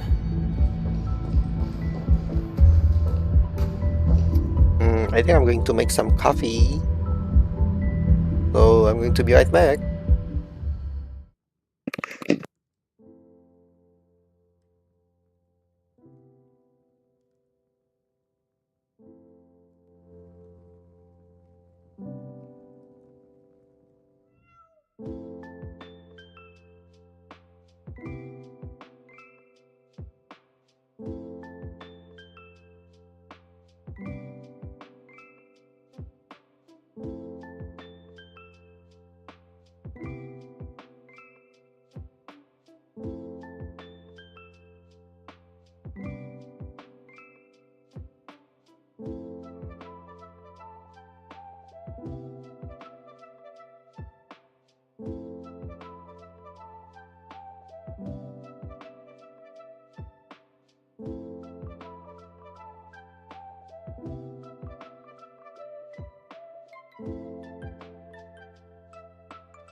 Okay, I'm back. Advance to Act 2 and cooperate to complete the performance. I just made the coffee because it's like morning, and usually I made some coffee in the morning. This one, okay. This one is here. One is here. No, no, no, no, no, no. Land of the Exiles was in disarray, besieged by both internal and external perils. Though the 7 major lineages appeared united on the surface, each harbored their own ambitions, leading to ceaseless conflict.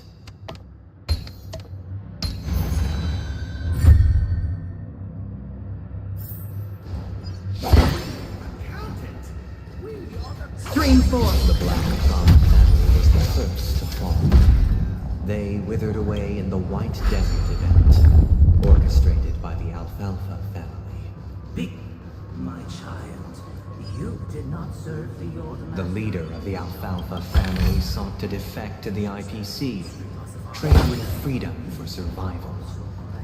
However, his eldest son slew him in the name of righteousness, and ascended as the new family head.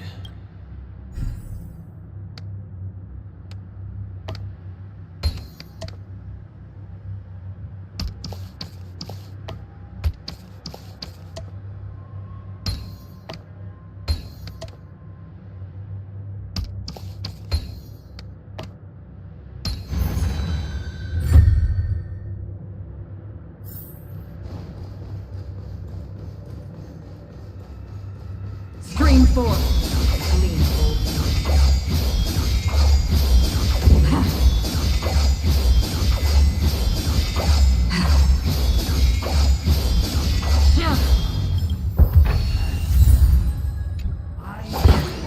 Only when Gopher Wood led the family to Land of the Exiles and earned recognition from all 5 major lineages. Dear outsider, I beseech your aid in You wanna? You want us to help you? What do you need? I wish they could regain their reason and cast away the shackles of hypocrisy. This is the second act. Looks like it's about Penacony's journey to becoming the Land of the Dreams, during which the family plays a crucial role. But this new master seems like a bad guy to me, don't you think? Perhaps this is the truth Sunday is trying to express, if you read between the lines. The Harmony changed Penacony just as the guards once did. Looks like we've gotta help those guys kneeling down over there calm down a bit, right?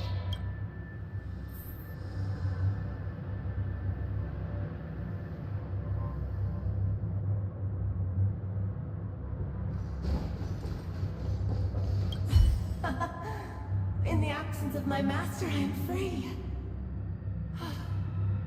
But without their guidance, The decaying human heart finally burned with the calmness. It feels clockwork. And going to switch to calm. I shall sing for my new master, just as their noble.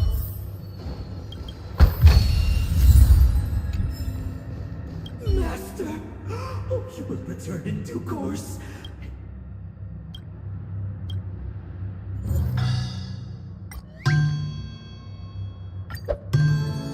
Master, once I stood as the most loyal guard.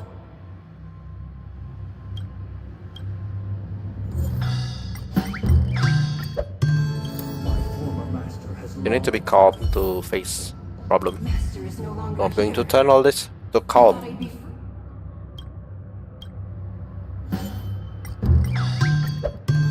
Master is no longer here. Either I shall be my own master,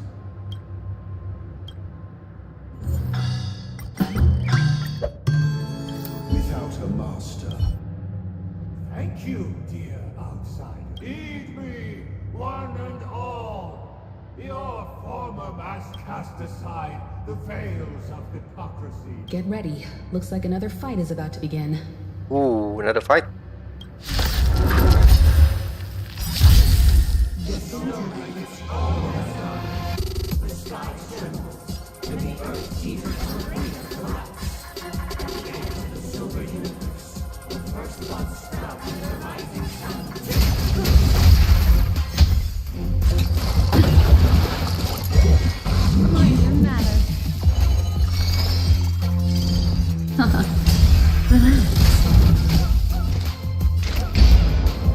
Still water uplift. I weep for the departed. It too shall fall. Gather as one. May as well kill him.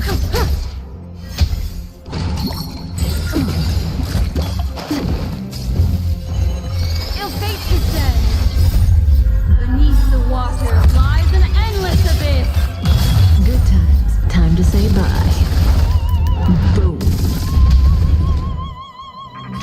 Just for oblivion. Stand still.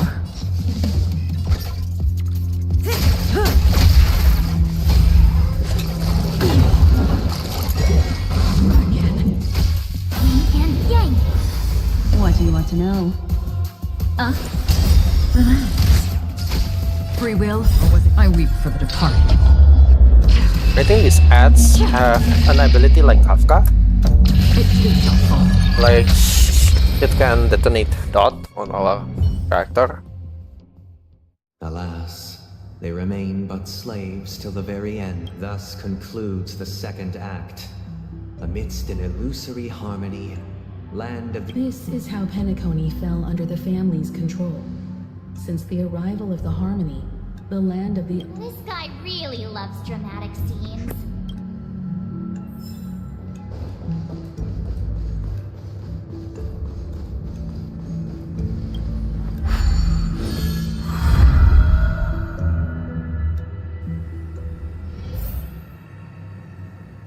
Continue to follow the guide and watch Act 3. Used the planetary rings to establish the law, forging a code of conduct among the masses. Mannequin pointing A away. grand lyre with black and white keys served as an instrument, while symbols of articulation and numerical notation took the form of musical notes. The downward flowing river became a melody, and the canon of law dictated the form. Thus, all mortals found their unique place within this symphony. That marked This guy is really into these puppets.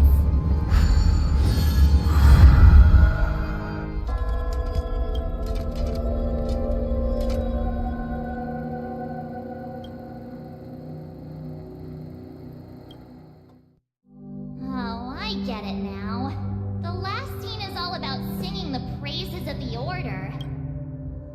And the atmosphere here is completely different from the previous two scenes. The vibes is different.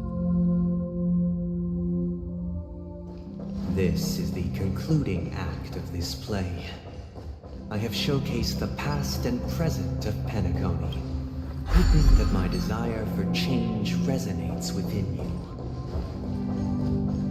And now, I shall reveal its future to you.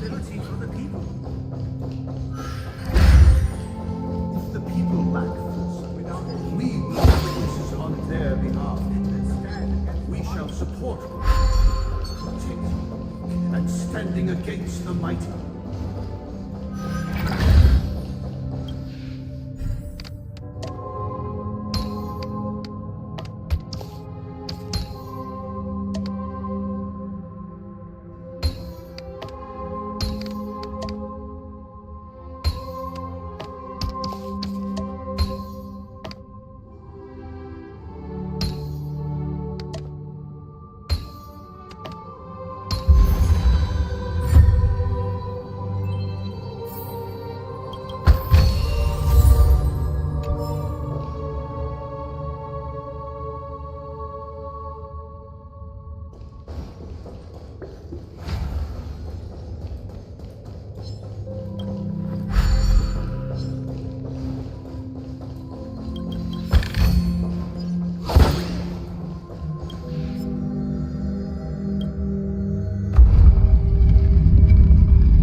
even after the king's departure.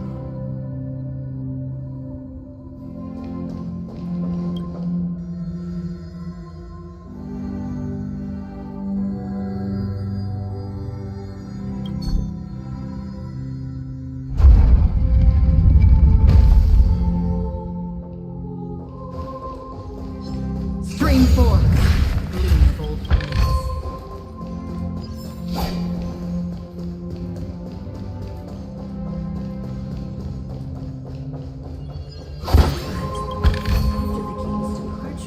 We no longer have room.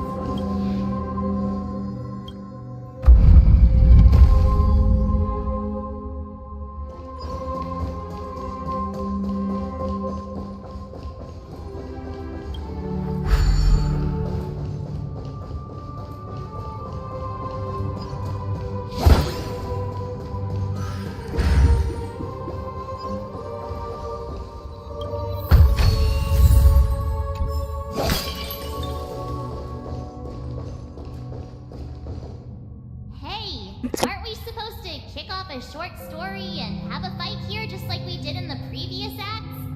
Why aren't any of these puppets saying anything? Perhaps we'll need to complete the story ourselves, just like we did before. So, do you think their mind needs tinkering or something?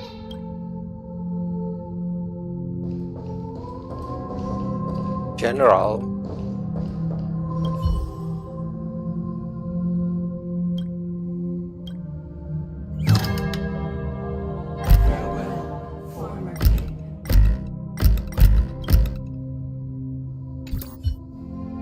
How did it go? I'll change the emotions. You can't change them? My apologies for my negligence. Let our previous king recap. Prepare for battle. Looks like we'll have to fight again. Oh, okay, force fight.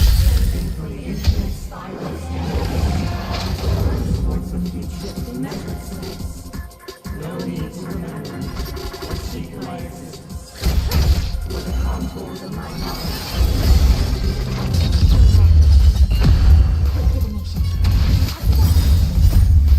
Human creations!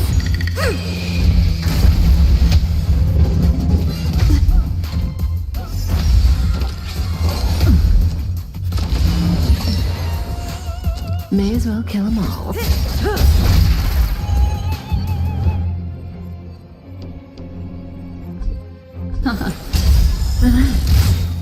I weep for the departed. It did not fall. For oblivion. It came together.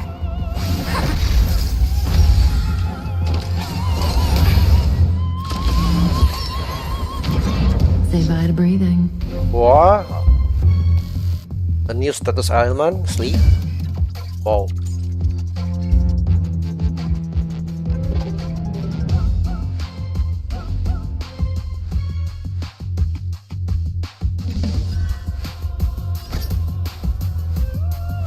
Time to move. Ill tidings manifest.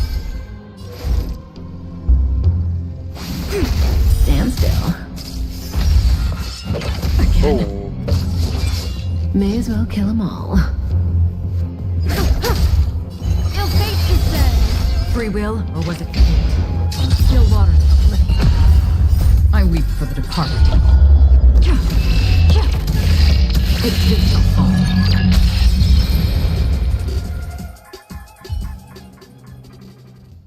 In the hushed expanse of a nocturnal reverie, I leave fate to trace what his mind shall wane.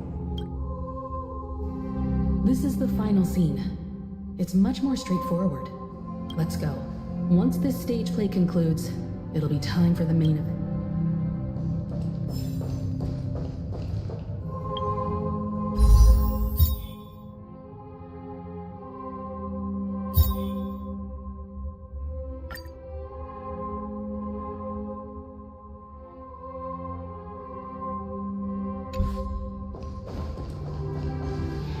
Wait, who is running right now? Robin? Oh, Robin and Nambi. Go past Nambi. Okay.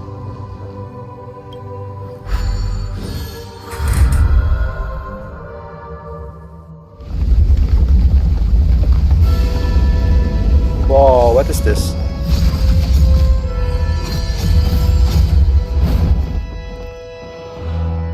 A red carpet.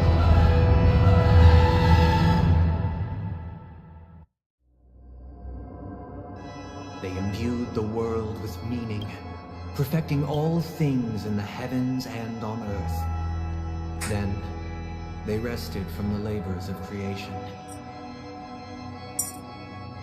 Final battle. The patch. Yet, all beings cried out to Enna. Under the banner of the Order, you have defined all things in the cosmos. But this made us realize that we are but puppets in your hands. Thus, on that day, all beings united and cast the Eon into the abyss of oblivion.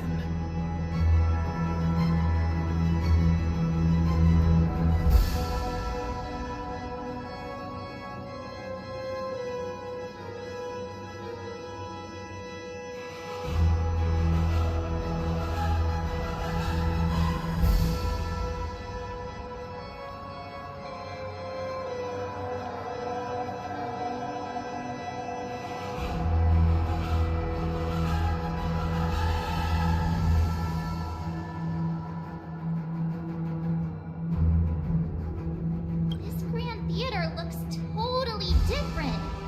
Is this the power of the Order?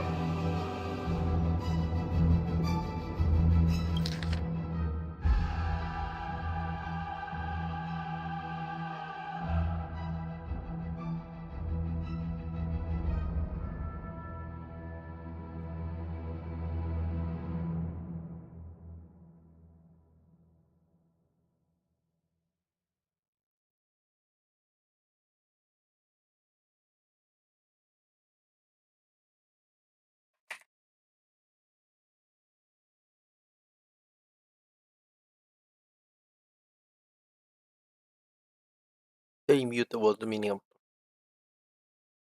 Ganti atau look at is this the power of the Order? Everyone, get ready. This could be a tough battle. Yes, it could be a tough battle.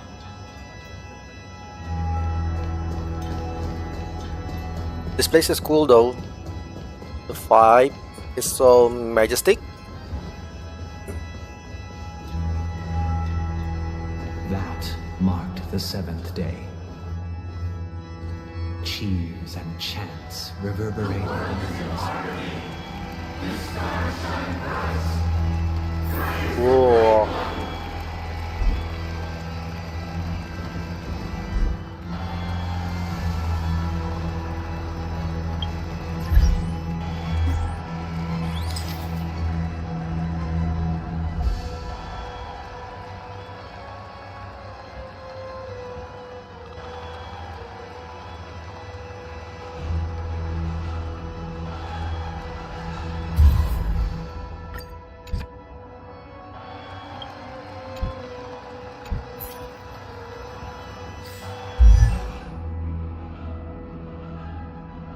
I feel like I want to bring one May. I also want to bring Archeron. Archeron one. Yeah, I think this team is still Archeron, Kafka, X1 and Push one, but it's just a minus team. Fine. Fun.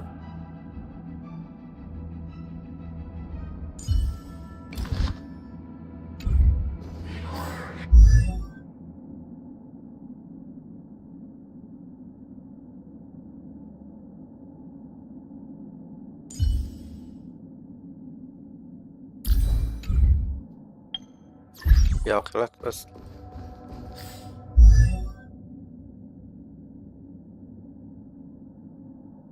How should I go with? I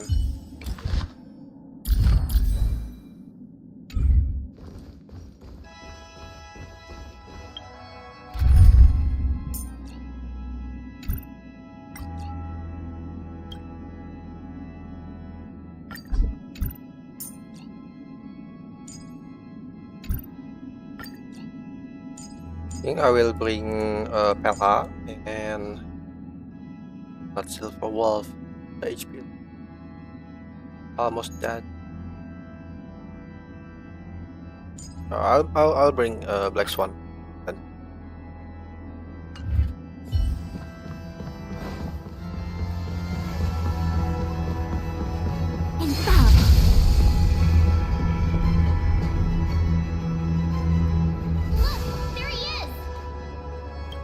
That concludes everything related to the Order. What are your reflections on this, my dear guests? Nevertheless, this is but a trivial blip in the annals of galactic history. What truly matters is the course this river shall take in the days to come. You've arrived at the perfect moment. The Charmony Festival is about to commence, and it would be a shame if you were absent for the Harmony's prologue. Allow me to extend my warmest welcome once more. Welcome to Penacony Theater, the very core of the Sweet Dream, the abode of the Stellaron, the grand stage of the Charmony Festival.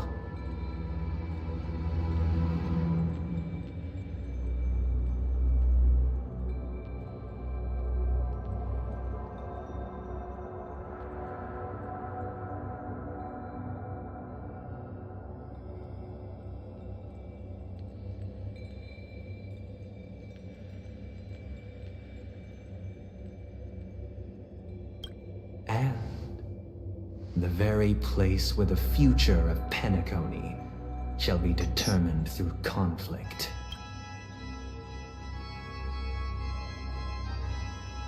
And the very place where your skins get smashed to smithereens. Ooh, kawaii. Your unwavering faith in the Trailblaze is truly impressive. True goodness can only be achieved through faith. Allow me to point out that falling into a permanent slumber is not happiness, especially when those people are driven by someone else's will in their sleep.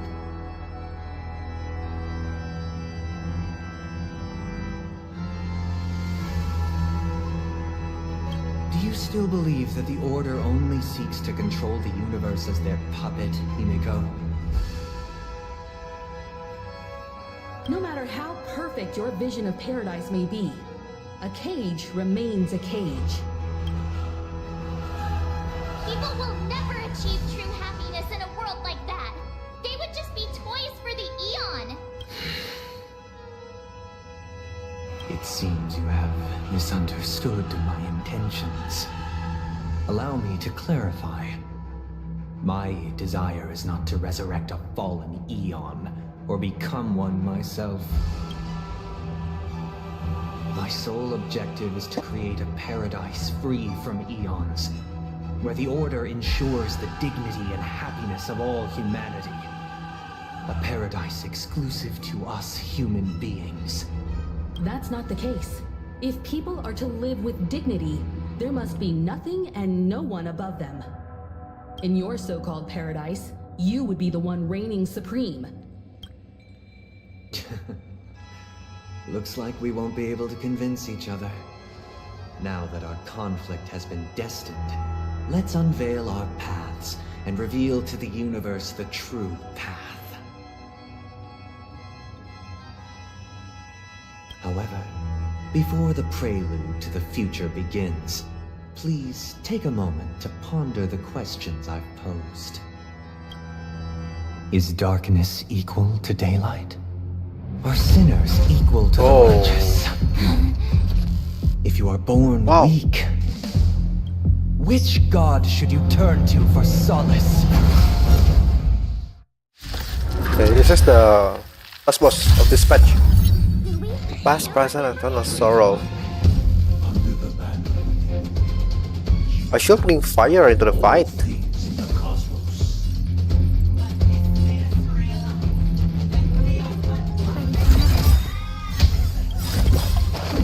Memories are beneath the water lies an endless abyss. Enemy data to connect my perspective. Time for a good old counterattack. Ill fate is dead. Another journey begins. Destined for bliss.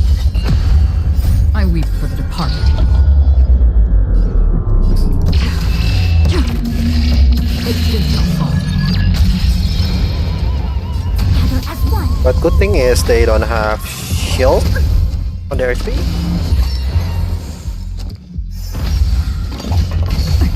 Enemy targets detected.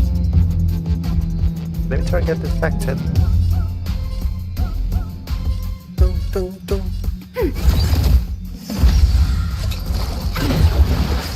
What do you want to know? Ill tidings manifest. Free will, still water. 76k damage. Oh, that's a lot of damage.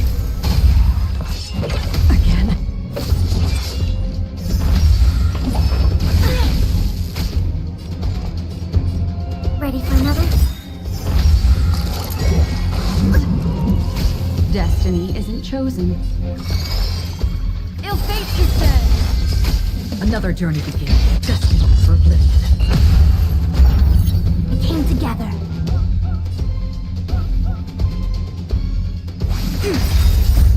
Human creations.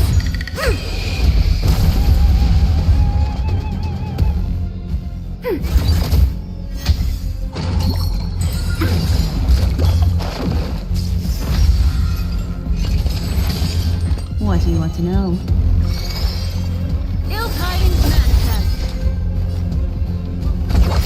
I see through you. Converge and awaken. Commencing support. Ready for another?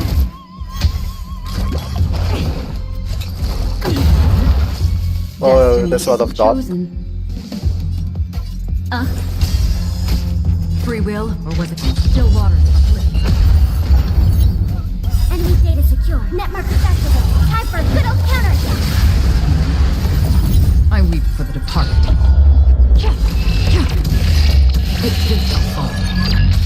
Memories are beneath the water lies an endless abyss.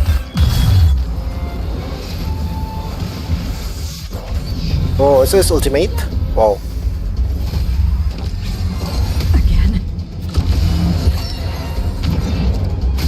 A quick divination.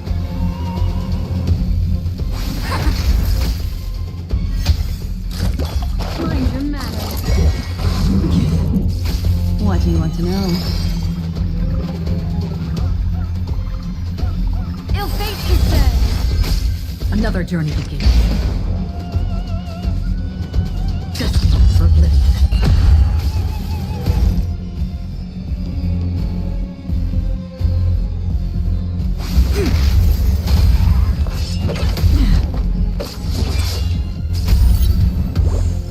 Yin and yang. Enemy targets detected.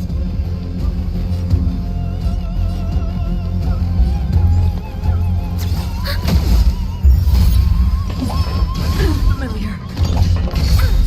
I need to be careful, I guess. Enemy data sig netmark accessible. Time for a good old counterattack. Oh, this is not looking good. Okay, I need to heal. Creations.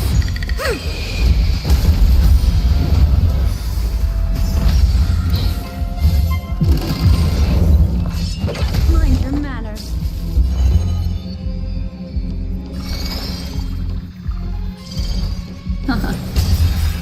I weep for the departed. It too shall fall.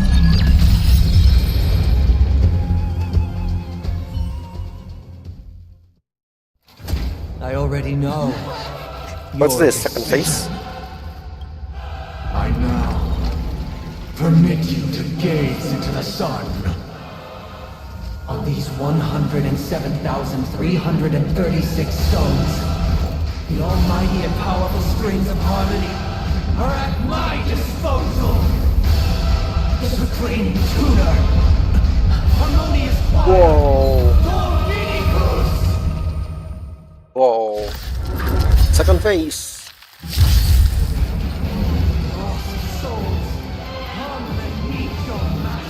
The embodiment of the harmony. So the true purpose of the Charmony Festival is to usurp it?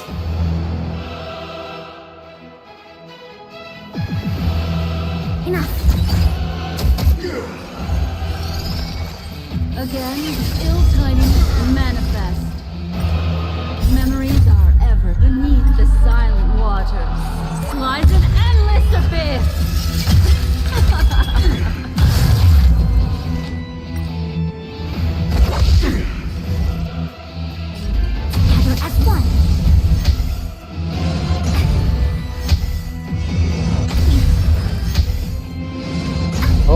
The shield is broke.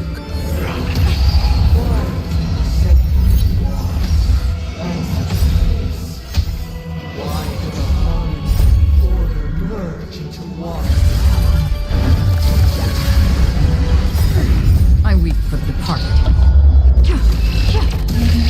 It too shall fall. Feeling like there's another world in front of my eyes. It's the power of tuning. Don't let the song distract you. Another journey just for little. Okay, 2000 shield. There's a lot of shield.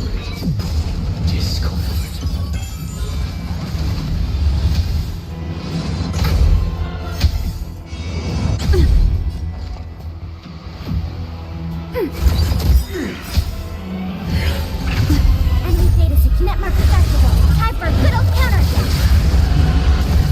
Your eternal peace. What do you want to know? Ill fate is dead. Converge and awaken. Free will, or was it fate? Still water. Oh, it's not that hard. The time has come. Creation will be reborn from the remains of the gods. Whoa. Danhang? Oh my. Oh. Radiant spirits, heed my word. Show no mercy!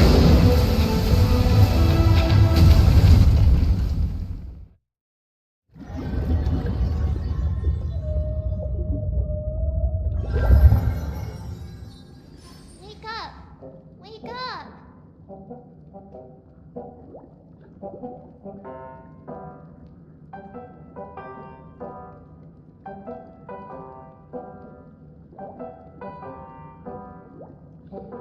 Hey, wake up! The sun's frying your butt. Are you alright? Can you hear me? Do you remember your name?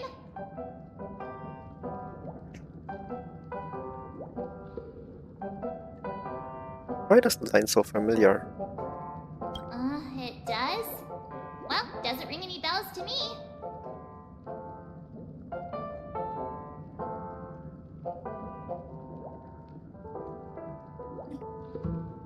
Looks like your mind's still in one piece. If you're able to remember such details. Well, that's reassuring.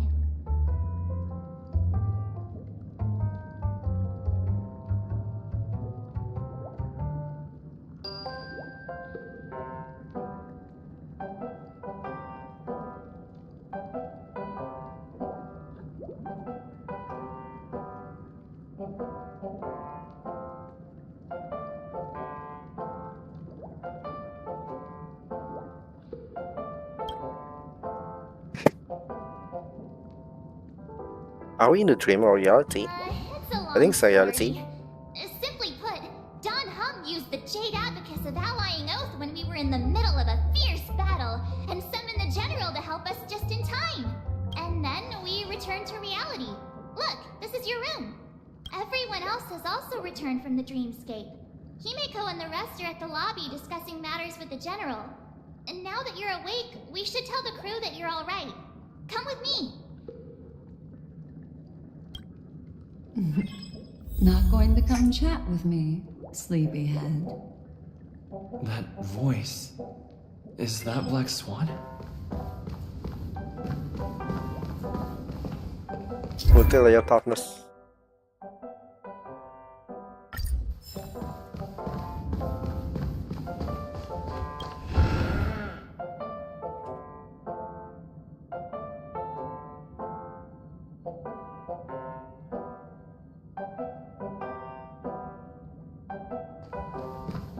Hey, where are you going?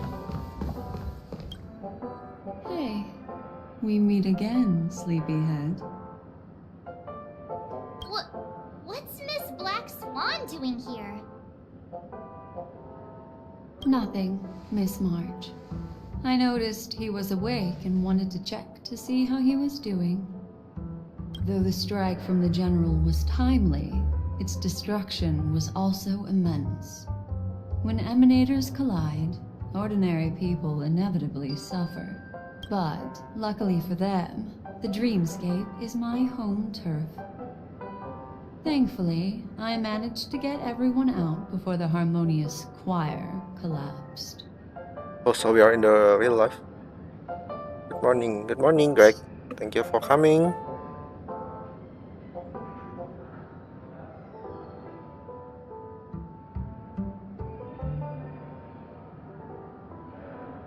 Oh, so that's what happened! Thank you, Miss Black Swan! Don't mention it. After all, I wouldn't want to see such precious memories vanish. You're heading to see your friends, aren't you? Would it bother you if I walked with you for a short while? Of course not. But you're not planning on doing something like last time, are you?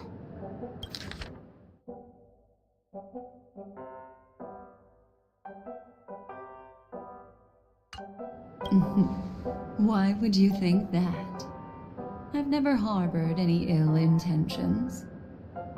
Well, not when you are around, anyway. Himeko and Mr. Yang are probably still busy. Let's go look for Don Hung first. Seems the older I get, the harder it is to fall asleep. Go to the VIP lounge area and find Dan Hang.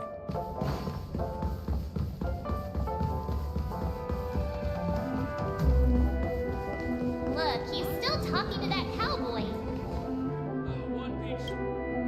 You're awake. How do you feel? Well, fork me. You must be that Stellaron they were talking about.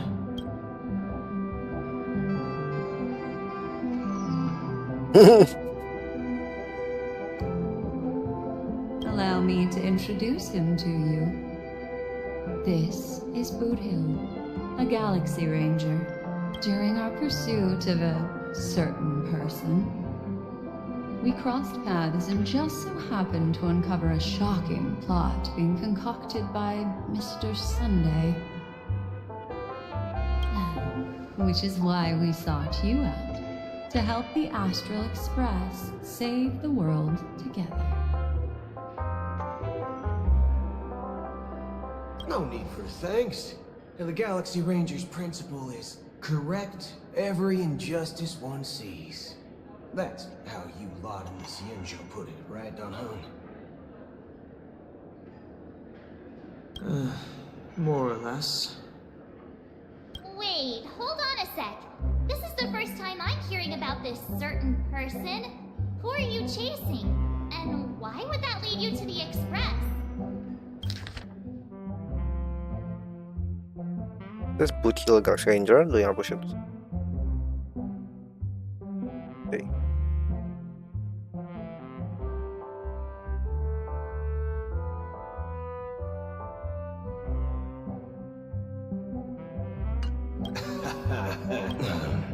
Who was it again? Don Hung, do you remember? It's Archeron. No, that ain't it.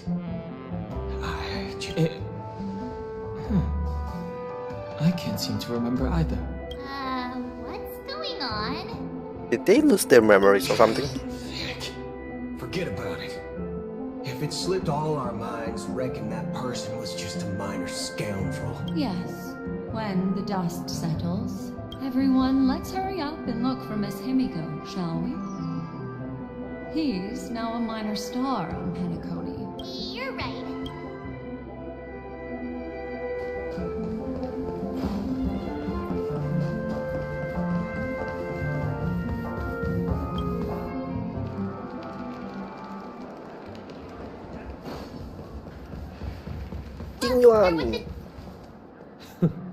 That's all right. In these times of conflict for the sake of utmost safety, it is only right that the Alliance steps forward to mediate on behalf of the Astral Express. We must not allow you to take unnecessary risks. Furthermore, despite the IPC's eagerness for success, it prioritizes peace above all. And the family, trapped though it may be, professes a desire for harmony. The Alliance has always won people over with reason. I firmly believe both parties can indeed put aside their differences and come to a peaceful agreement. The General possesses a deep understanding of the greater good. With the Cienjo Alliance mediating, peace for Penacony is within reach.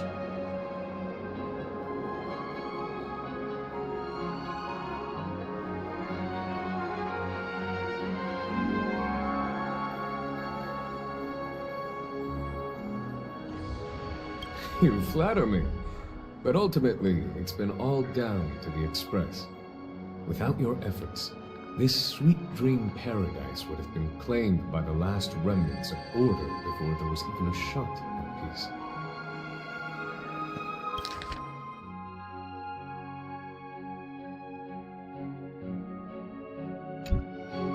Well, look at that. Here comes the big hero.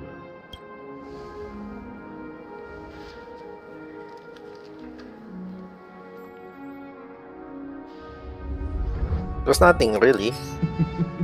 Here's the galactic baseballer, the paragon of both heroism and humility. Are you okay? I heard you couldn't wake up. Are you feeling unwell? Don't worry, Mr. Yang. There's nothing wrong with him. He practically burned through a lifetime's worth of jokes on the way here. What about you, Mr. Yang? I heard that even Miss Robin wasn't spared. And that guy locked you both up. It's a long story. He used an ability called tuning to connect our consciousnesses with his. In other words, he imprisoned us within his consciousness. Thanks to General Jing Yuan's destruction of the Harmonious Choir, we were able to escape.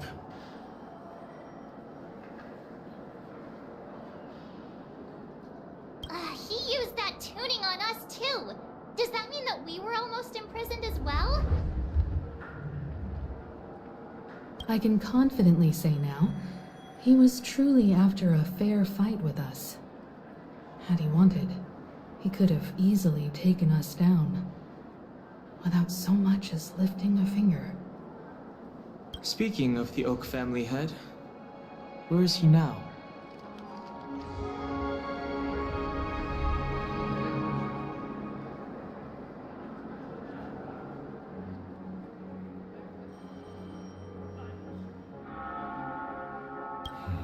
It's complicated, but in a nutshell, the IPC has named him the key figure in the family's Penacony split, citing a threat to cosmic peace. He must represent the family and answer for the unrest caused. His trial is set to take place at Pier Point. The family quickly labeled him and the remnants of the Order as enemies, declaring the turmoil an internal rebellion.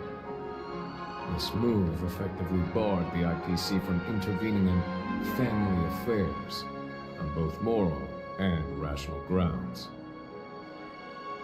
Everyone really has their own agenda, after all. Then, what's going to happen to Miss Robin?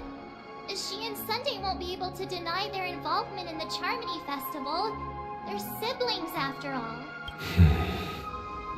Why the sigh, General? I can only say that this incident is an unexpected mess for the girl. The Alliance will try to persuade the family to consider this matter carefully during mediation. It's time. The IPC's key members and I have agreed to consult one another before the upcoming negotiation. Do any of you wish to sit in? Given the General's invitation and the matter's significance to the universe, the crew will naturally accept. However, if the IPC has any reservations... Why, of course you're welcome. They've mentioned that your team is a trusted ally of the IPC in Penacony, so there's no reason not to welcome you.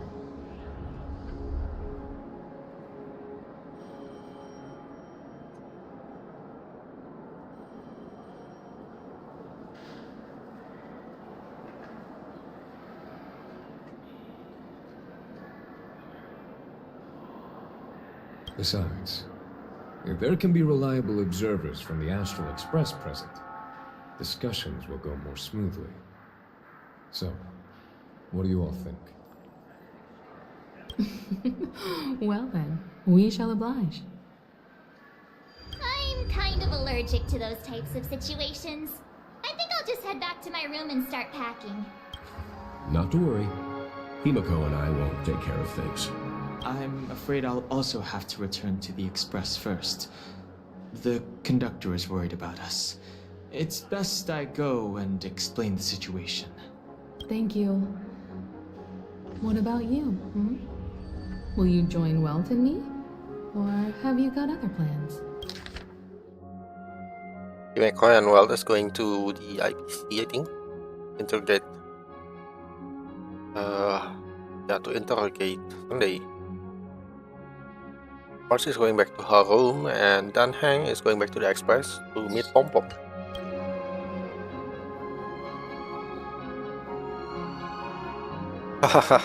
I'll go with this Himeko. Great. Although I'm not too sure of the reason. The representatives from the IPC have insisted on his presence. Allow me to lead the way. Follow me, please. The negotiation will commence at the hotel lobby. Everyone, please follow me. Mr. Aventurine and Miss Topaz are here too. Oh, and who is that? Oh, over Dr. there? Ratio and Aventurine and also Topaz here. Dr. Ratio. This assembly is quite something. It's been a while, my Astral Express friends. I would also extend my sincere thanks to you, General of the Lawfu. The presence of everyone here assures that the talks will likely reach a conclusion that satisfies all sides. Oh. Looks like everyone has come with expectations. Care to share? Of course. Topaz, if you please. Sure, leave it to me. In summary, it's good news.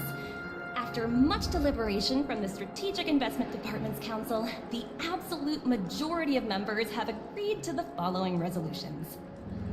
In light of long-term considerations for interastral peace, and by authority of Pierpoint HQ, the Strategic Investment Department, on behalf of the Interastral Peace Corporation, will permanently relinquish its claim on Penacony sovereignty and offer unconditional support of the family's rebuilding efforts on Penacony.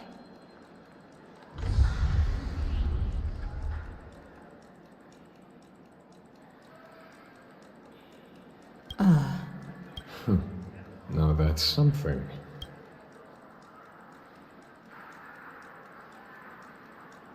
What is in it for you To guys? be honest, it does nothing to benefit the IPC. But it is extremely beneficial to the long-term development of the entire universe. Has the IPC finished sharing all its thoughts? Then it's our turn.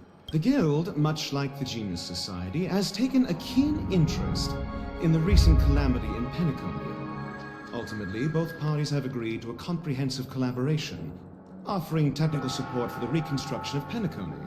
The floor is yours for the finer points, Mr. Skrullum. Enlighten us, please. Organic life's unrelenting search to understand the realm of inner spirituality is something I both admire and envy. Inorganic life has no mechanism to evoke dreams.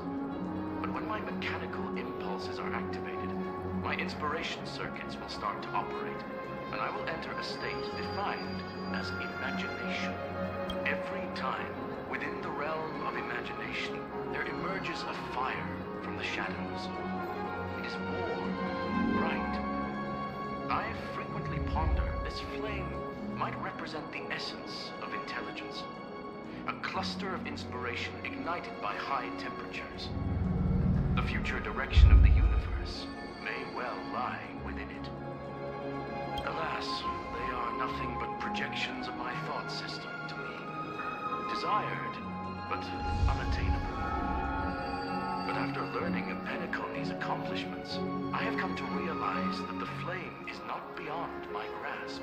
After deliberations with my partners, we have decided to defer the progress of the Simulated Universe project, and instead assist the Intelligentsia Guild as technological consultants in the research of the Dreamscape and Memory Zone. Not only that, we've also established contact with the Garden of Recollection through the IPC. And I'm truly happy for the Dream Chasers on Penacony. The cosmos' brightest and, let's admit, dimmer intellects are now at their service.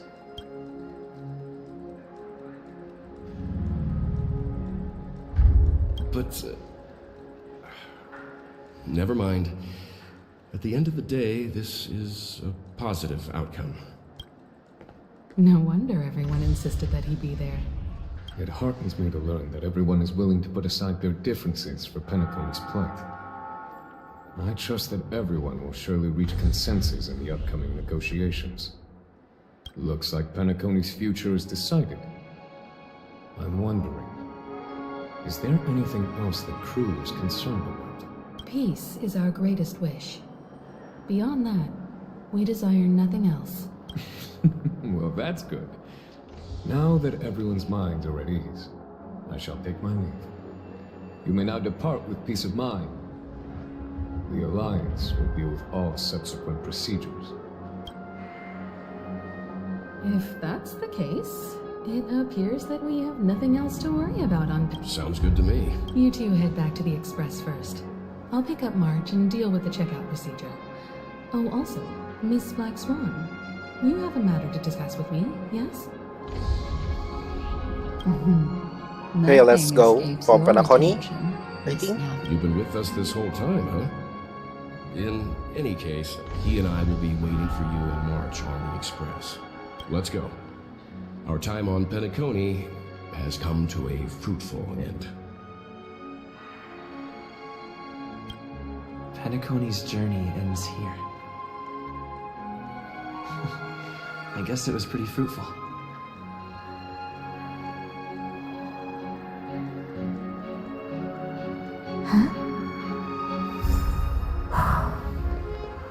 Yeah, well, time to go back. Then I guess the patch will be... story will be over once I go back. The navigation meeting is about to start. We're all waiting for you. Where do we go next after this? Ahem. Looks like everyone's present. Let the navigation meeting commence then. This a meeting to decide our next stop? How we doing this? A show of hands.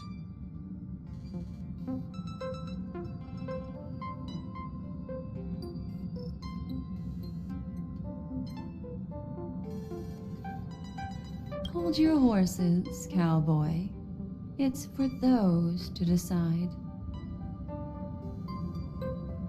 Why are you still here? How you... What incarnation are you guys doing here? Allow me to explain. Mr. Boothill and Miss Black Swan submitted a request to temporarily travel with the Express for Okay, their so they're own going to personal join us. reasons. As you all may know, the Astral Express never declines any passenger whose heart yearns for the distant stars. Therefore, they will be traveling with us for a while until they reach their destinations. Yay! Whoa, the Express is going to be much livelier now. But, Miss Black Swan, you better not use your memo keeper abilities to pull any pranks. Understood, Miss March. Don't! Alright. Now that everyone's met everyone, we can continue our navigation meeting. Firstly, Pom-Pom wishes to thank everyone. If it weren't for you all unearthing the truth about Penacony, Pom-Pom would have never known where Mikhail and the rest had gone. What they had to go through was regrettable, but I reckon they all fulfilled their wishes. And it was thanks to all of you. Thank you, everyone. Now then, we come to the crux of this navigation meeting. We must decide on the Express's next stop. Let me introduce our current options. The first choice is from Himiko, the oceanic planet of Lushaka, a planet composed entirely of water. Many aquatic races reside there. Of course, it's also the home planet of the venerable, nameless Mikhail. The second choice is the agate world Melustanen, suggested by Welt. It's famed as one of the initial sites of the Stellaron disaster, and the place where the beauty Idrilla ascended. Today, it's celebrated as a planet of undying allure.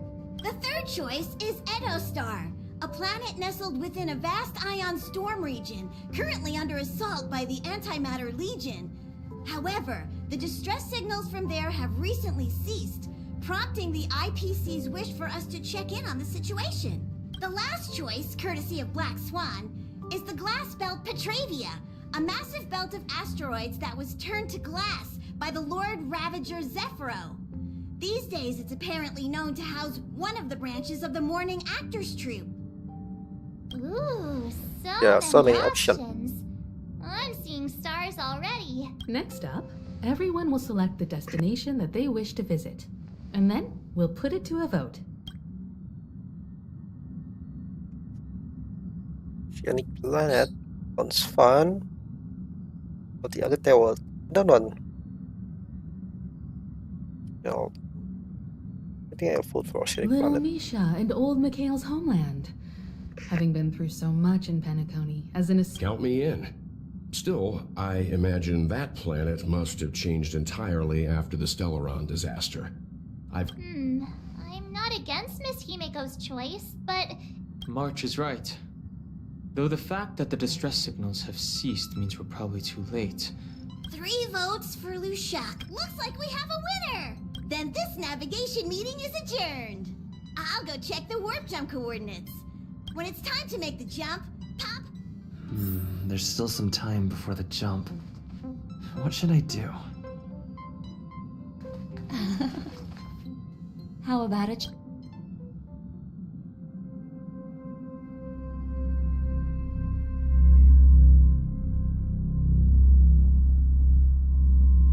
Oh, you're here. Seeing your reflection among the stars in the porthole really does seem somewhat surreal. How about it?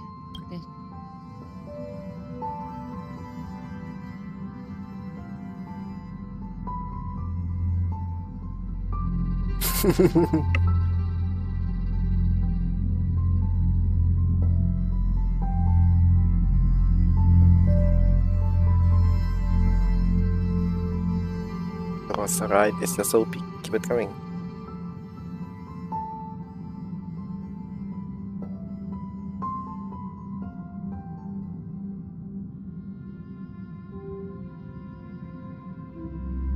It's kind of left me wanting more, you know? That tinge of regret I sense. Oh, these are the kinds of lasting memories I cherish. So, how about you hand that small parting gift back?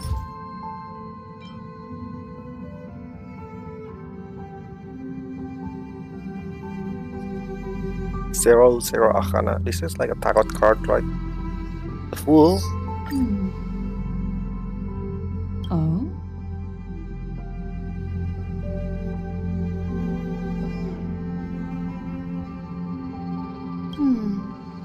Never mind.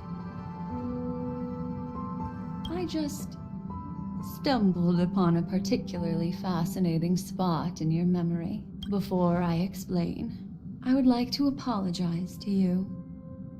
This farewell gift I gave you isn't Remember when we entered the hotel in the dreamscape for the first time? And I procured a few trinkets from your companions. This way, I can always be attuned to your location. But this is not its most intrinsic function. Light cones are slices of light used to encapsulate solidified phenomena. This empty light cone is the same. It can etch your memories in their most vivid form, and then allow me to admire and manipulate them, turning them into unique mementos. All the world is born from the power of mind and soul, and that power is memory. To prevent ourselves from being forgotten by the world, we must make the world remember us. Life, seemingly vast, offers but a scant collection of impactful memories. Some joyful, some sorrowful, some light, some heavy. But you are different. Memory is a reflection of the future. Within that reflection, I see your unparalleled worth. You have the power to craft memories that can captivate the world. Your memory can illuminate the universe's future path. And that memory will be as scintillating as the star clusters you see in this porthole.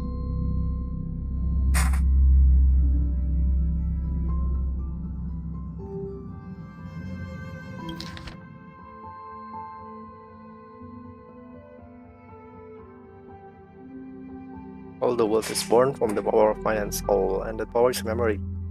To prevent ourselves from being forgotten by the world, we must make the world remember us, or use our memory to recreate it. Life seemingly fast over but a sand collection of impactful memories, some joyful, some sorrowful, some light, some heavy, but you, Gretchen, are different. Memory is a reflection of the future. Within that reflection, I see your unparalleled worth. You have the power to craft memories that can captivate the world. So memory can illuminate the universe's future's path, and that memory will be as scintillating as the star cluster you see in this porthole. Which is why you want to collect my memories? Precisely. The reason is simple. In this grandiose and ostentatious dream of the families. Patience, my friend. Turn around and take a look at your friends. Every one of them is reveling at the arrival of their next destination, all filled with hopes and expectations of their own present and future. I'm looking for an opportune time, a time when you're totally at ease. Perhaps when the night grows, how about one fine night? I will prepare the candles, aromatics, and even a cushy couch to create a cozy dreamland for you. Hi! Hello! Attention all passengers! The express is about to make the jump! Please be seated and hold on! It looks like we're finally about to set off. There are countless gleaming memories out there waiting for us. Why don't we just leave it at that for now? Ah, that's right. As a small token of compensation for playing that little trick on you with the empty light cone, I will gift you with some words. They hold great significance to me. Life is akin to a winding labyrinth where memories serve as our sole companions. You'll remember. In the year 2158 of the Amber Era, the first year of the new epoch, the universe resumed its intended trajectory. The kindling of conspiracy smoldered in Penacony, the land of the dreams. Failing to erupt into a blaze, it instead flickered briefly on Klapot's amber, before vanishing in the blink of an eye. The dead and those fated to die remain in their eternal slumber, while the living find solace in deep sleep. All clamored in a cacophony of silence, and then went about their own ways. The cosmos emanated a vitality characteristic of a new era, all for the modest price of a brother and sister's mild grief. Babies are born as stars extinguish. The silver rail unfolds. The story of the Astral Express comes to a close, yet it also embarks anew. Time marches forward, heralding the arrival of a new chapter in the history of trailblazing expeditions. Oh, the end.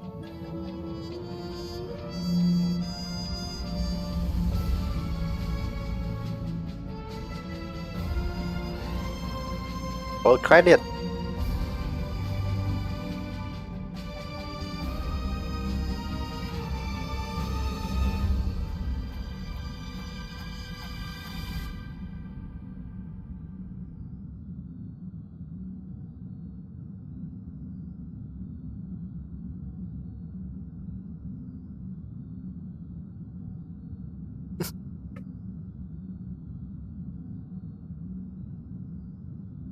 Is that all?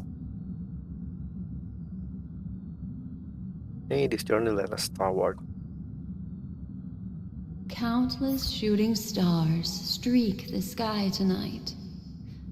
If you can pick the right one, it will carry your wish to thousands of distant worlds. You're feeling very relaxed now, aren't you? So, then, it's time to tell you a little bedtime story. Well, let's start with a conclusion. The crew was defeated in the battle against Sunday. Everyone in Penacony failed, and no one survived. What? But don't panic. The truth, as horrifying as it may be, is not yet irreversible. There's still a glimmer of hope, and that's why I'm here. Next, I'll use this empty light cone that carries all your memories to relive everything that happened before. And when this story reaches its end, I'm sure someone as clever as you will notice that. There's a major flaw in the story you have experienced.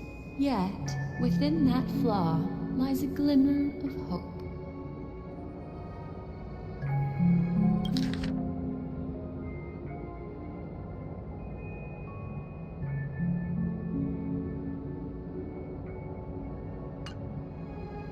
Are you ready for it?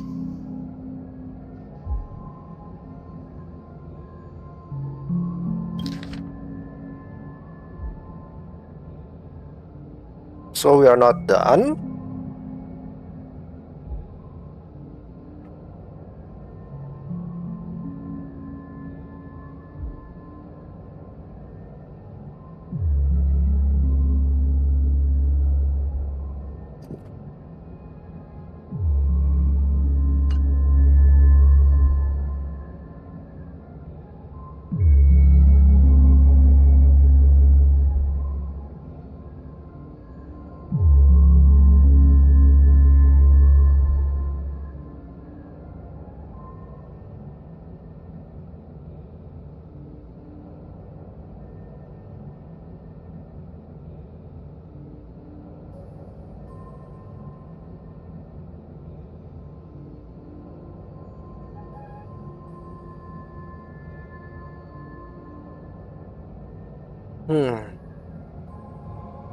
You're ready for it? I'm not ready actually, you know.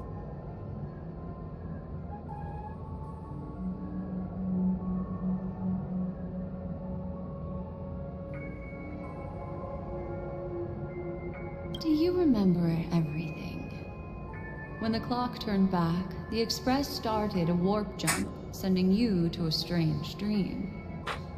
You were bewildered back then, and then a Galaxy Ranger named Acheron showed you a way out. When the clock turned back, the Express started to jump, sending you to a strange dream. You were bewildered back then, and then a Galaxy Ranger named Acheron showed you a way out. When you arrived at the Reverie Hotel, you met the doorman Misha and had a confrontation with Aventurine, an IPC representative. Thankfully, Acheron appeared again and helped you. After that, you saved Firefly and explored Penacony together. During the tour, you ran into Sparkle disguised as Sampo and accidentally entered a child's dream. There, I rescued both of you from death, but Firefly didn't return to reality. She realized the truth and tried to involve you in her plan, but that resulted in an accidental death. Even more unsettling, you soon encountered another murder. Yep. The two cases of death prompted you to investigate the truth behind the sweet dream. Despite your efforts to gather information about the two victims, you didn't make much progress. But you did learn about the watchmaker from Gallagher. Meanwhile, Aventurine was secretly carrying out his scheme, in which you were one of the pawns. In the midst of a fierce battle, Acheron revealed her true identity as an emanator of the Nihility and unsheathed her sword. That strike foiled Aventurine's plan and opened a passage between the Sweet Dream and the original Memory Zone. Upon your arrival at Dreamflux Reef, you learned the truth. You split up with Sunday and Robin, looking for a way to seal the Stellaron. However, it turned out that finally the story reached its conclusion. You emerged victorious, with the Trailblaze triumphing over the Order, and Penacony embracing a bright and peaceful future. This marks the end of the thrilling journey in Penacony. I'm sure you've already noticed something unusual, haven't you? The major flaw, which contradicts all the known information, hides in this story.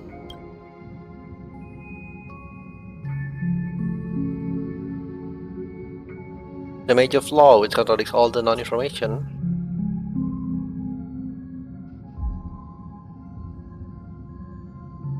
My first encounter with Misha at the hotel, I was like, rock all discussions simple. 3. Little Misha. He's only a segment of memory in a dream bubble, but his ambition for— well, Misha is a rather special Memory Zone meme, and a life born in the Memory Zone could never manifest in reality. So, why did he appear in the Reverie Hotel in reality? The answer is simple. He is the one fatal variable that contradicts all our known information. This means that you, who wholeheartedly believe in this memory, are still trapped in the dreamscape at this very moment. Wake up, sleepyhead. Break free from this eternal dream and return to the real world. We'll find our answers there. The train is about to make the jump. 5, 4, 3, 2...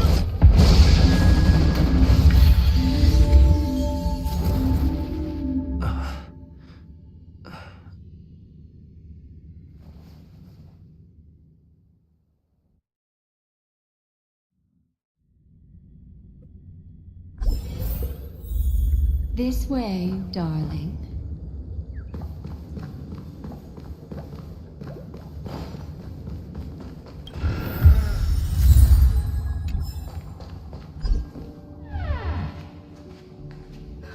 Not another one. Thank you so much, Black Swan. Finally, I can breathe a sigh of relief. The deja vu is wrong with this scene. I understand you must be confused, and we'll do our best to shed light on the situation. However, before that, it's essential to know that this place is the rift between dream and reality. A place reserved only for those who have awakened from Enna's dream. Do you remember Sunday's ambitious plan? He intended to harness the power of the Stellaron, the collective will of over 100,000 Oak. Unfortunately, it didn't stop there. From the early days of our journey into Asdana, we were already affected by the Stellaron. That strange dreamscape where we met. Maybe.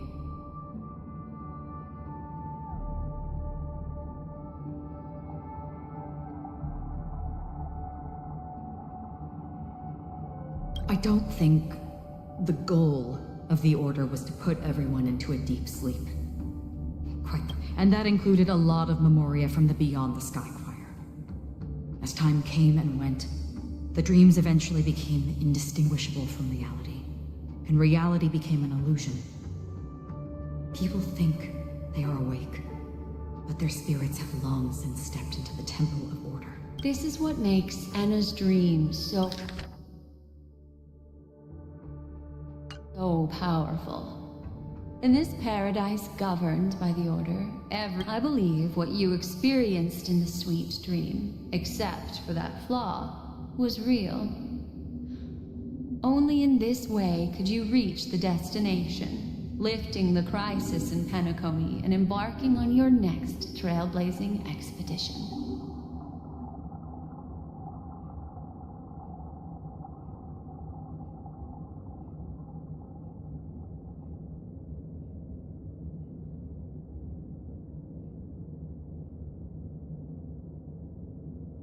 If it wasn't for Acheron's plan, we might have been trapped in this dream forever.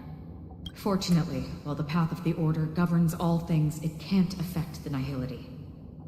I came to realize this when the Dream Master tried to expel me at any cost.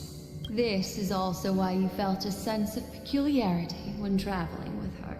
Well, I'm not as fortunate as she is. Even if I'm a memo keeper, I was still influenced by the power of the Order and fell into hallucinations. However, thanks to your memories, now we still have a chance to turn the tide.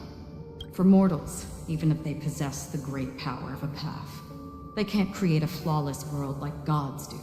That's why there was a flaw in your dream. In other words, once you have realized the world is not real, you'll have a chance to break free from the dream. The flaw in your dream lies within Misha, who could have never appeared in reality. When I turned the pages of your memories, I realized that I was in an illusion too.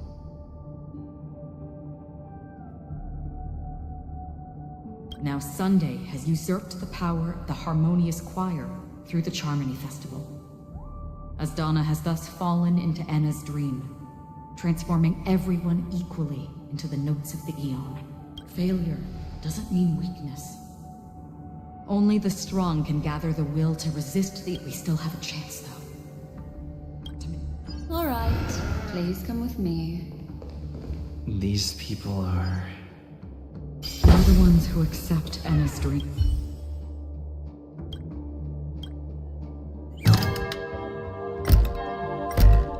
Oh, I cannot use clockwork.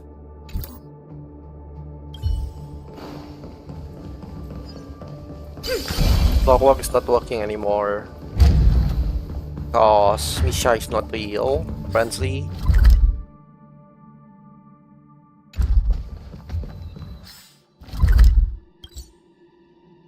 I'm going to buy a bit. Please wait.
Go to lobby and meet with everyone. Everyone has succumbed to the dream. Robin is here. Here we are. It's Robin.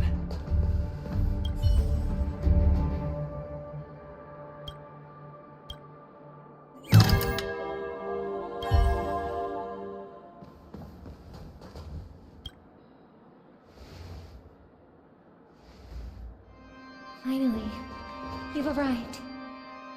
Let me introduce you to Robin.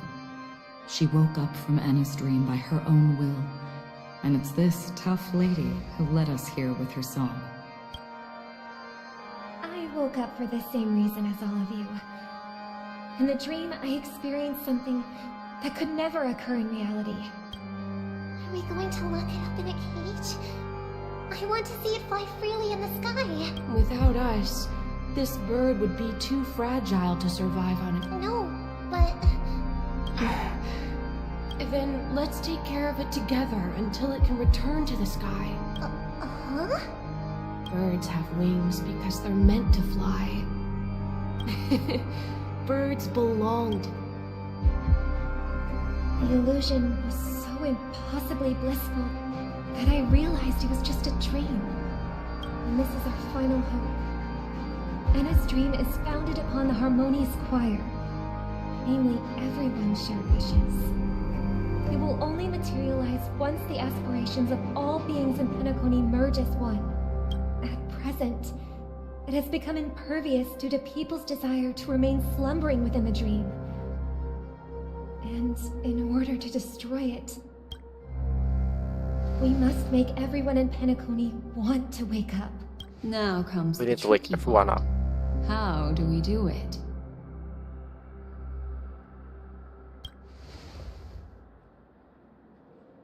Humans yearning for sweet illusions borders on obsession, leading them to subconsciously resist the harsh reality.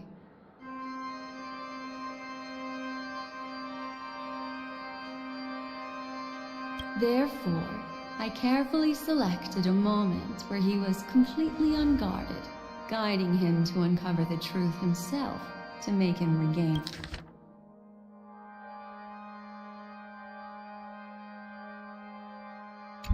However, to wake up everyone in Penacony and get them to share the same determination, that would be nearly impossible. Indeed. I'm afraid it's almost as difficult as resurrecting an Eon. But we can't just stay here and do nothing. This is a critical moment for the whole universe. Who cares about some dumb number? Well, someone enjoys making a dramatic entrance. Thanks to Black Swan.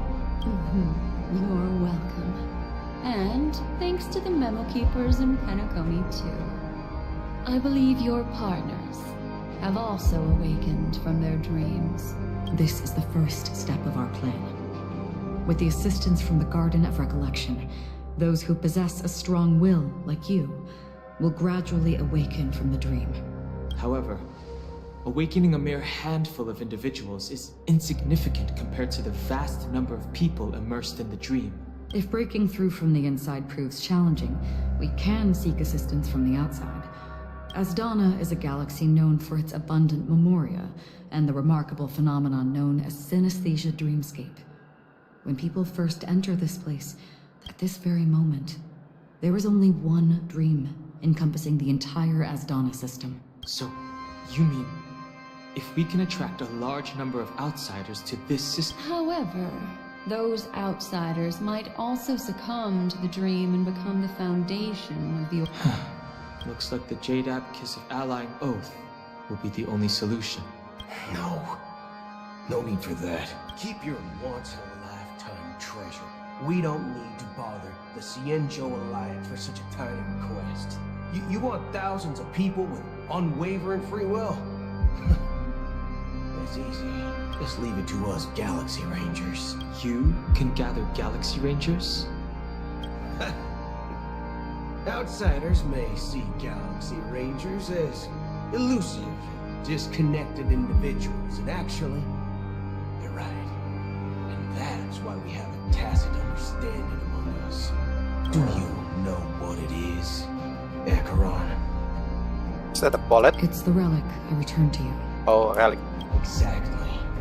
Its owner must have told you that it's meaningless to anyone other than a Galaxy Ranger. Because it's a burial artifact. Worthy only of a hero who has served the Galaxy Rangers with honor. When its light illuminates the universe, it means the fall of a hero. And in the direction it falls, countless meteors will streak across the sky.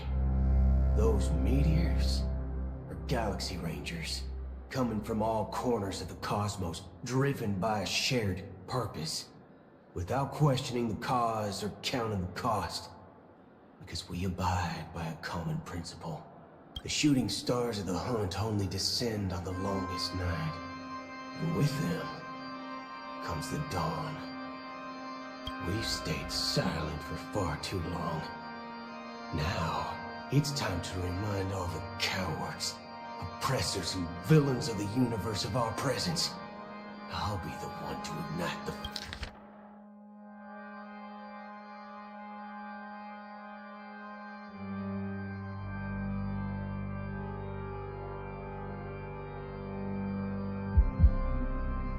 Shut off the hunt.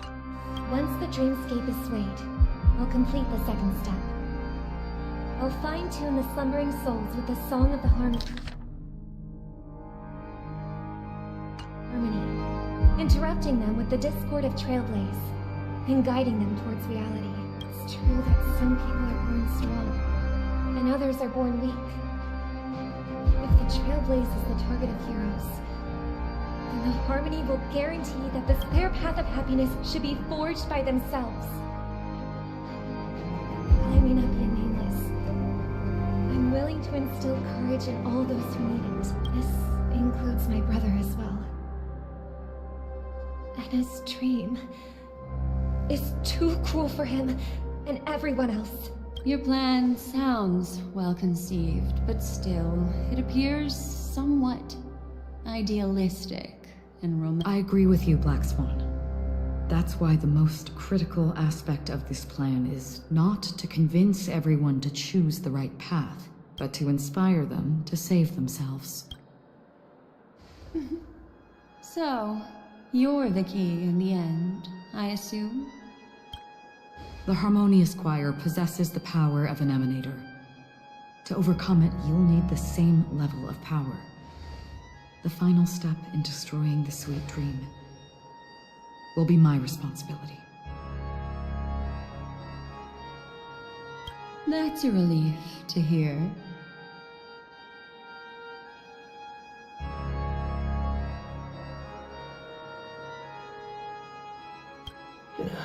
Now that our roles are assigned, let's get to our battlefields and pose a grand finale.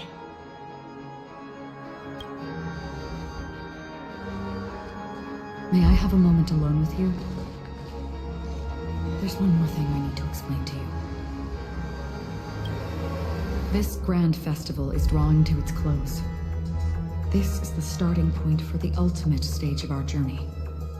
Just as it marked the beginning of all the stories in Penacony.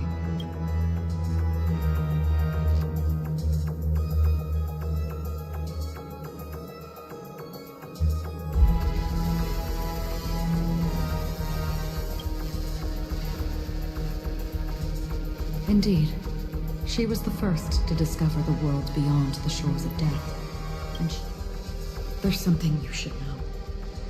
We were able to locate you within this boundless dream and find the key to breaking free from the dream.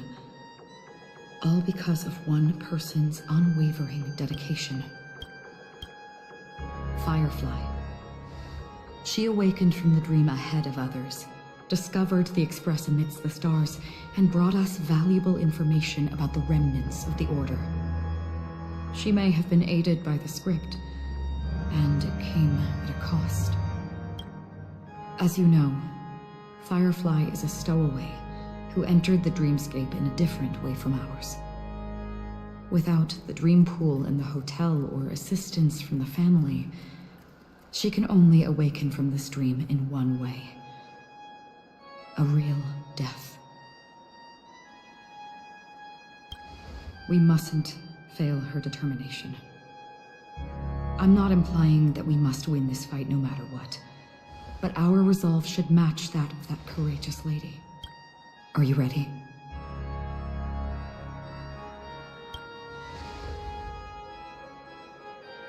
Very well. Now, please close your eyes.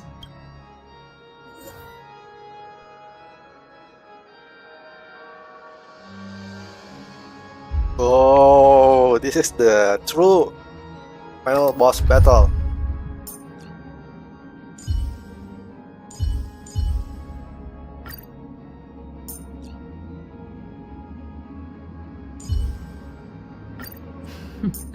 So it's you. Our time spent with one another is precious. I want to bring Green Ivan, to be honest. This fire.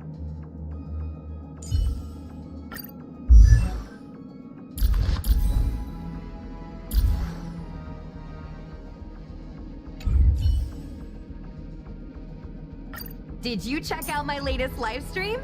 It was a showstopper!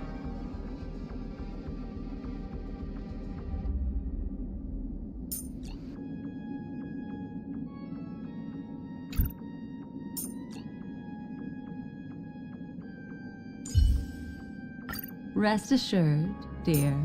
I'll do all that I can to assist you.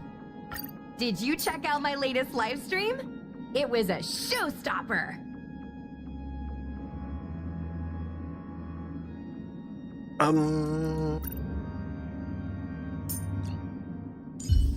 Okay, push on. With you on our side, we're destined for victory. I don't know if I should bring Green Ivan or... I can also bring a Welt though. As the protagonist of your own story, it's up to you to overcome and forge ahead.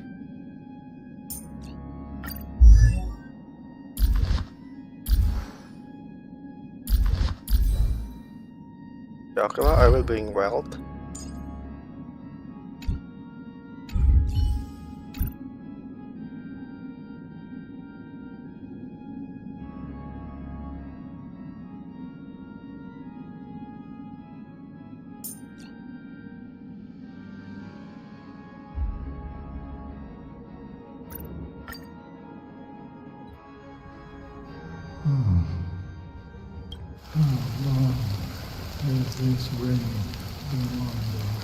If I remember correctly, it has lasted for decades, or even centuries. The unwavering determination of the Hunt followers persists even in death. But thankfully, we've guided those lost souls to their lives beyond. They were heroes in their time. And they won't be reduced to puppets of the night who are doing their death.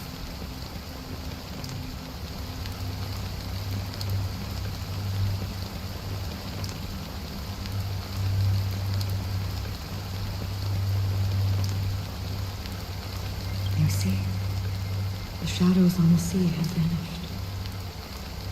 Do you remember? He once said that the sky would clear when the regrets of the departed had faded away. But it's still rain. I know. So, why is all this? Why did this? Because someone's regrets haven't been fulfilled, perhaps. Mortals who walk the paths are like sailors on a vast ocean, leaving behind a trail that creates countless ripples of possibilities.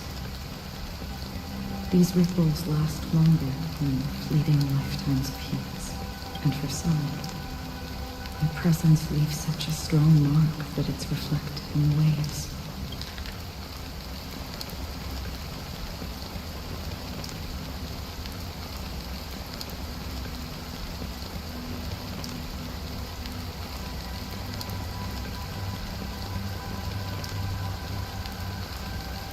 shadow of the sea have vanished. Do you remember you once said that the sky was clear when the records of the departed had faded away? But it's still raining, I know. So why is all this? Why did they sign choose? For someone's we that haven't been fulfilled, perhaps? That's all. Sinbursters. The obsessions of the past writers. They emerge from the depths of IX, seeing themselves as masters of their own destiny. They emerge from the nihility and head toward it. They have journeyed with...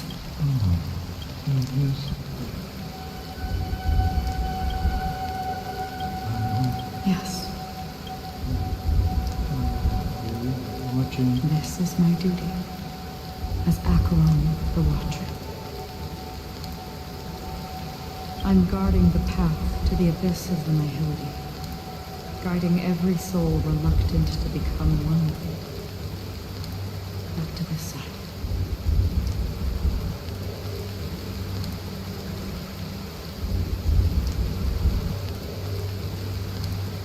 Oh, Acheron's name is based on the 5 mythological river in the Greek mythology.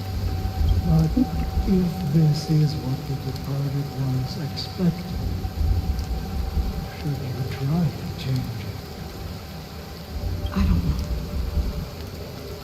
But someone once told me that when the inevitable moment came, he hoped that someone would stand at his grave and place a bouquet of flowers.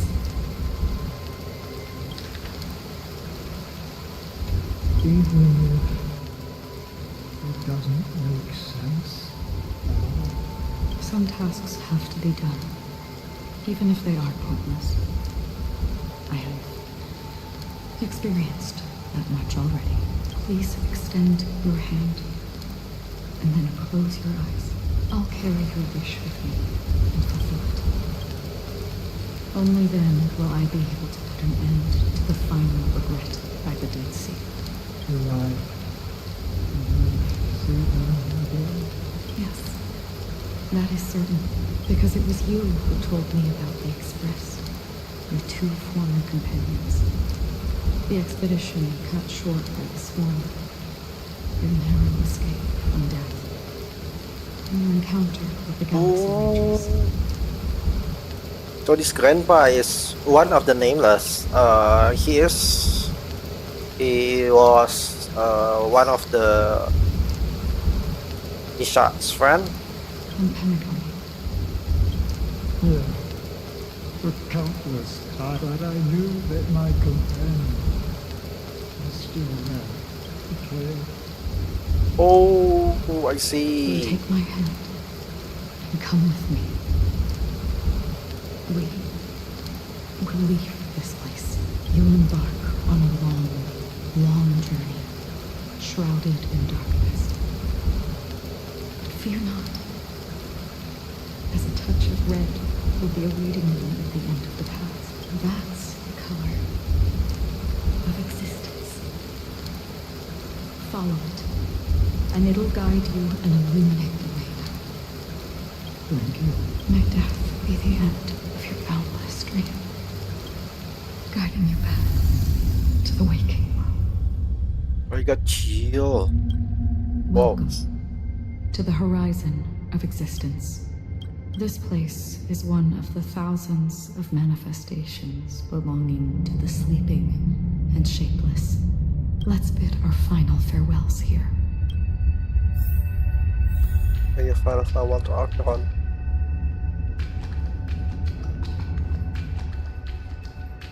Always distinguish between reality and imagination. Life is akin to a winding labyrinth. May your schemes be forever. And his dream is too cruel for him and everyone else. It kinda reminded me with a scene from Honkai Infector, you know, the last scene when Kiana is walking toward the cocoon of finality. Tomorrow. I still remember the question on the invitation letter. Why does life slumber? Why does life slumber?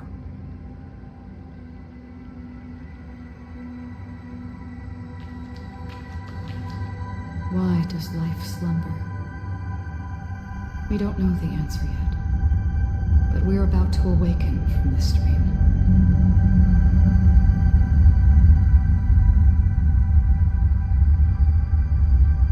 Or perhaps such is the answer itself. Leave this place.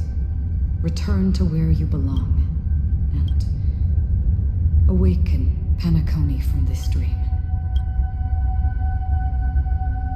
Will you come with us? As I said, our plan is not about convincing everyone to choose the right path, but about inspiring them to save themselves. So, when will people actively save themselves? The answer is when they are in desperate situations, like a drowning individual in the deep sea. When one's body and mind bear immense pressure, agony, confusion, and the fragility of humankind often freezes them in their tracks. But in truly desperate situations, it's through this inherent, self-centered instinct that people exert their utmost effort.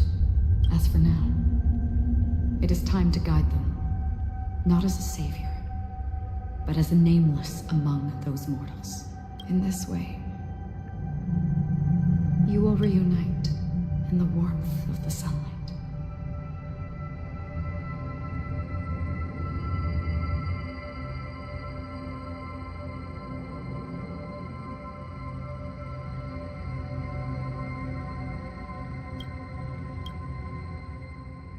The rain is intensifying.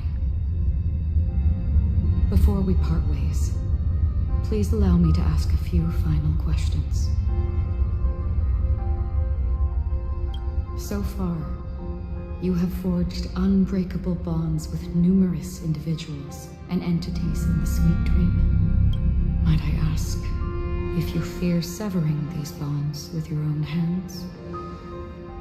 I feel no fear.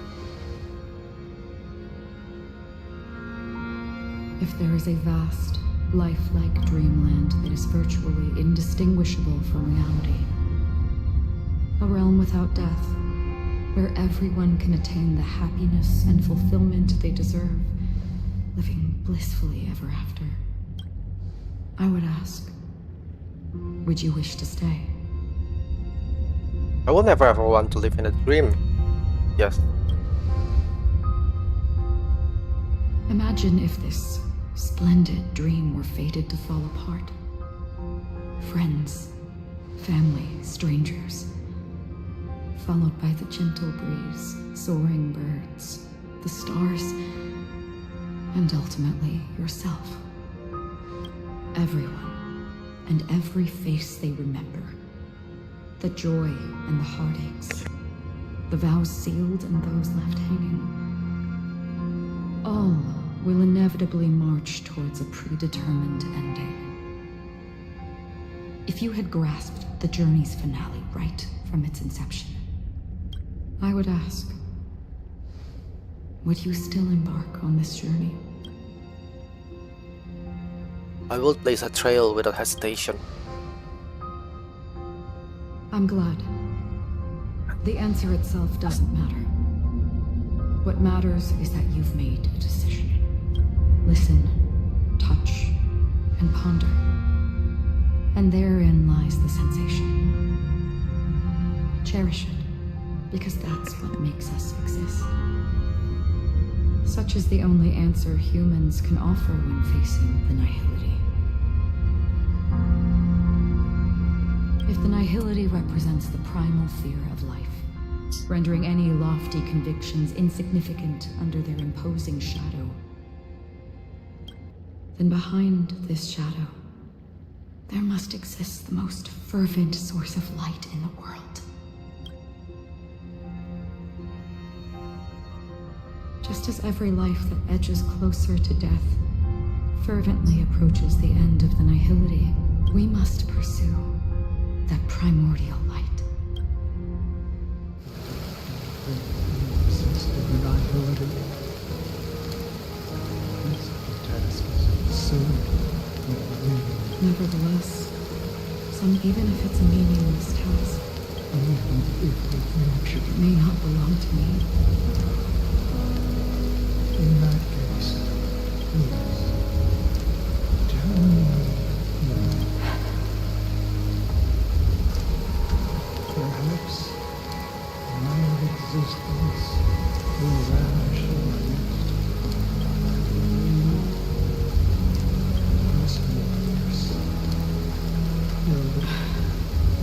For me, some things are difficult to recall. Yet there are others. Such is memory. A creation of the past blossoms into significance in the distant future. I remember that marks the start of my journey. The origin of the vibrant red hue in my life. And the most fervent element amidst every tempest. That's my name. Raida. What?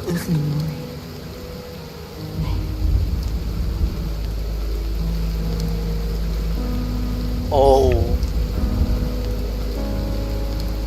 Finally.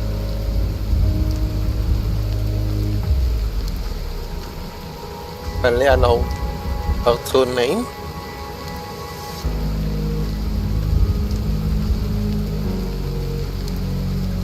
Oh.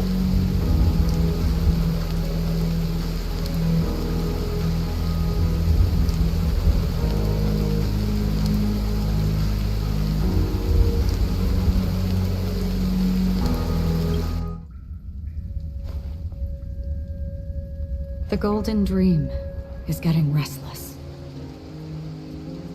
In the coming long nights, I'm afraid you will face many setbacks and witness many tragedies. And in the end, you will only see in black and white. But please believe me, that in that monochrome world, there will be a glimpse of fleeting red. And when you make a choice, it will appear once more.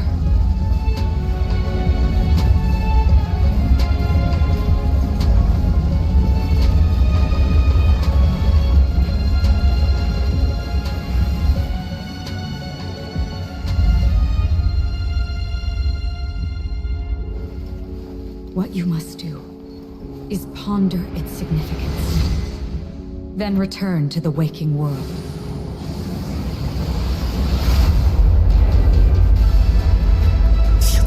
That's where we all find our answers.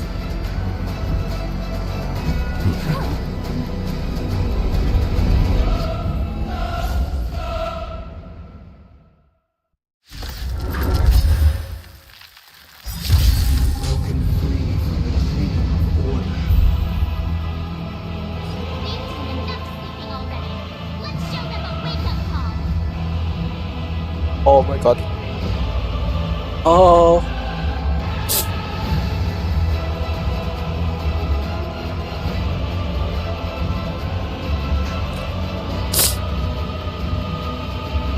This is too much, kinda.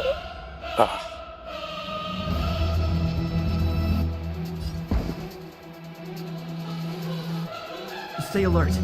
Don't let his tune distract you. Listen to our song. Oh, that's a lot of break damage.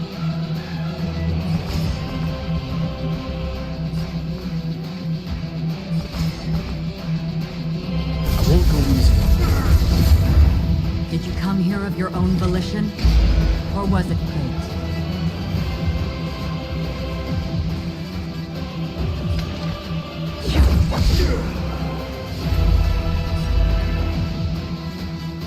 Converge and awaken!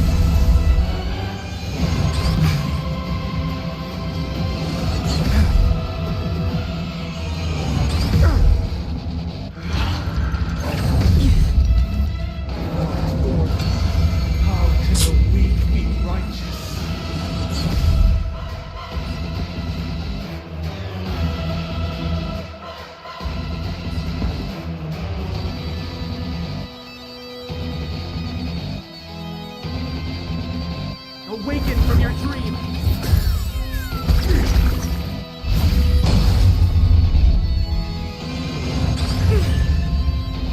rest to me.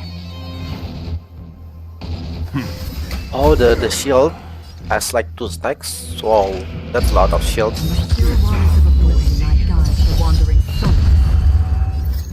I weep for the departed.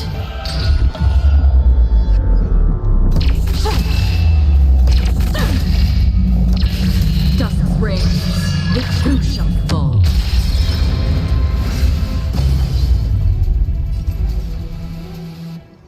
With all my power, write a picture. Everybody silent. Only apart the melody. Wow.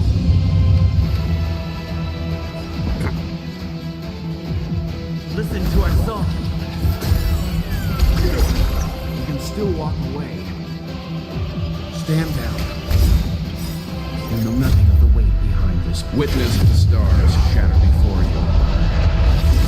Survive or be destroyed. There is no other choice. Half the work is already done. Existence fleeting as the dawn's day, destined for oblivion. Allow me to make a divination.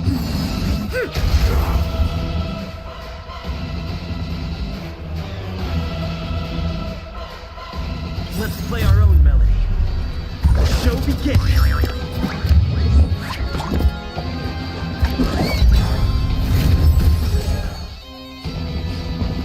Awaken from your dream. Leave the rest to me. All things in this world, yet stratagems, constellations, are human creations!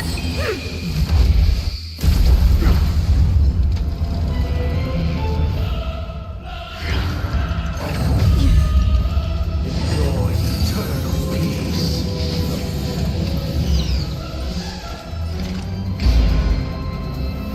In the still waters of oblivion, I guide the wandering soul. Information, in accordance! Everyone, keep up with my tempo. Listen to our song.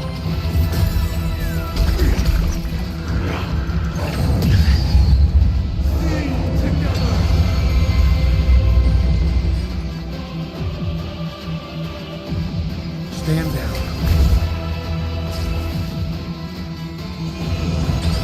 I'm fine.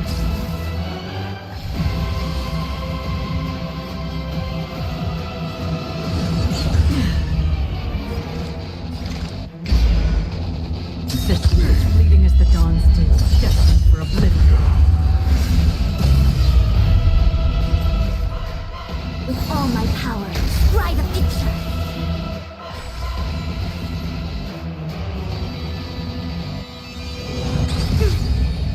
I'll take the lead. Awaken from your dream.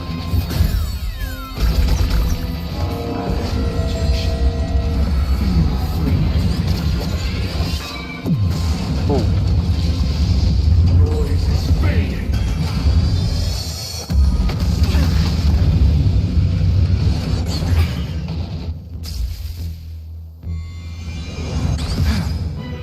You can still walk away. You know nothing of the weight. Witness the stars shatter before you. Survive or be destroyed.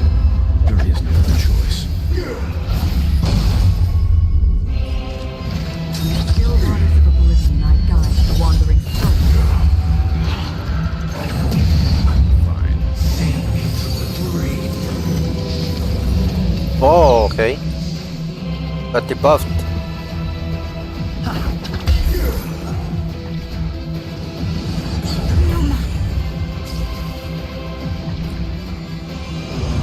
Still the same one. Leave the rest to me.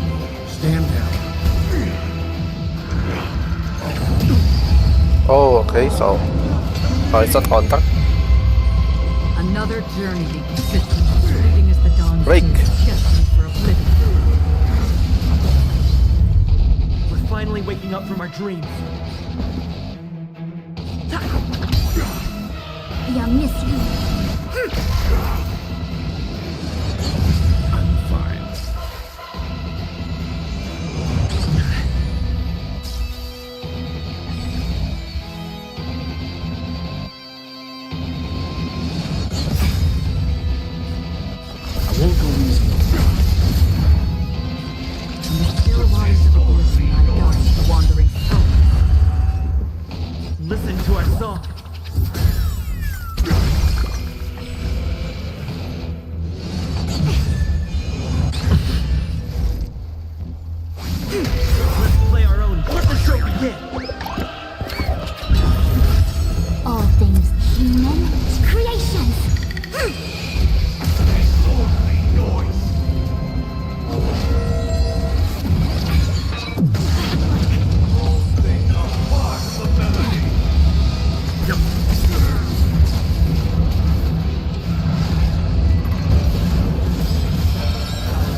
What?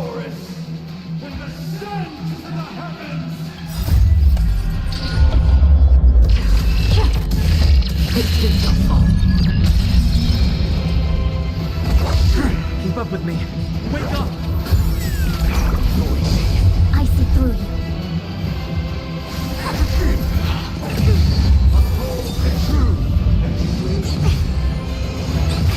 I'll take the lead. Another journey to still water. Oh, the shield is like so big.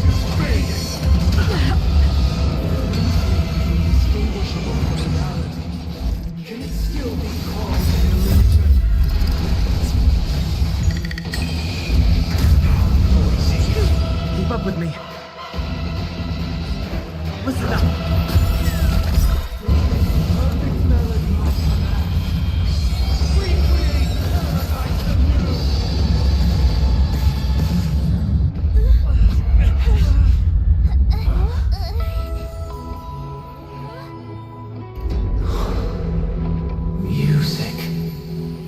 Is it Robin?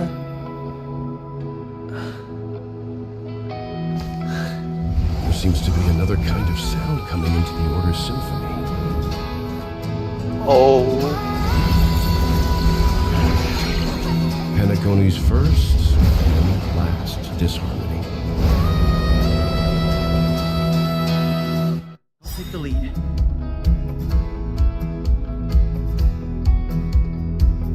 Those imprisoned in their dreams are awakening for freedom. This lordly noise. Robin, is that you singing? You have heard their cries. This is not the paradise they hoped for. Even so, they don't know where they should be heading. That's why I had to become the lone star in the sky to guide them. Even if that star must hang in a perpetual night of solitude. Let's play our own melody. Let the show begin.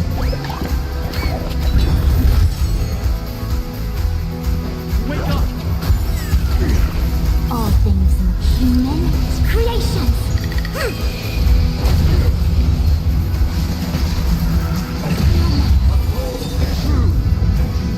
Listen up.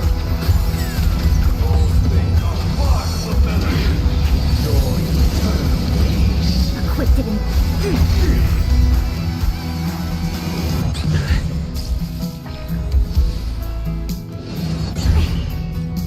Wake up!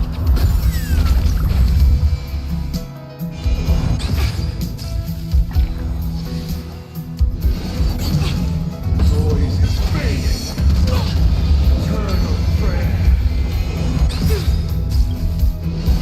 No matter.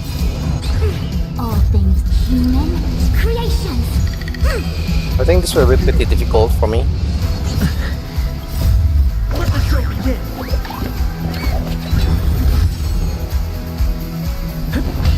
I see through you.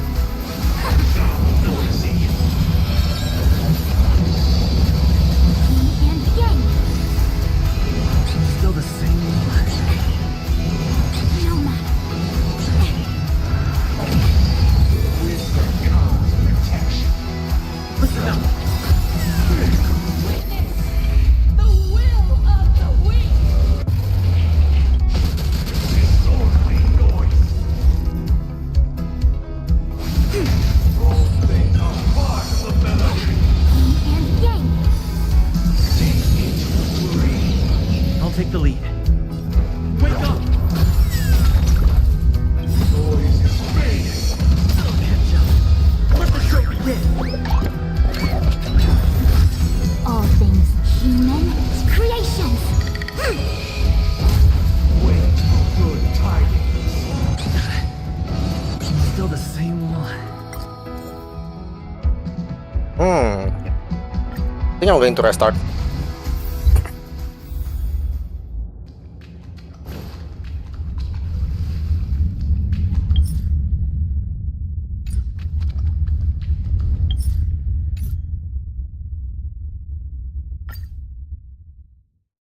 I think I'm going to change the party composition. Are you ready? Very well.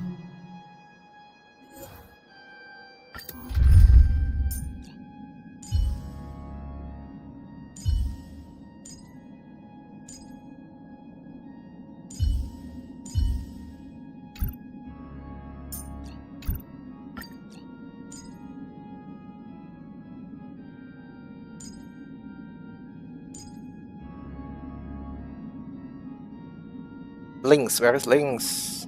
I think I'm going to bring healer this time.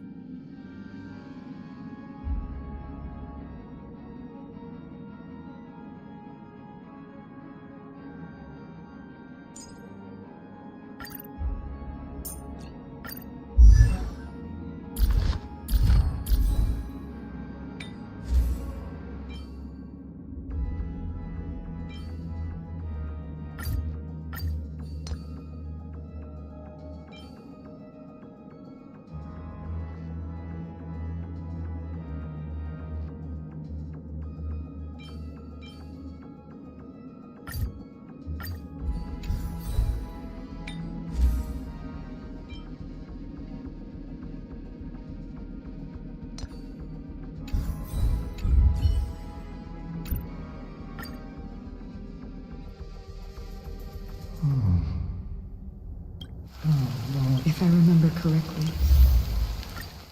welcome. This place is one of...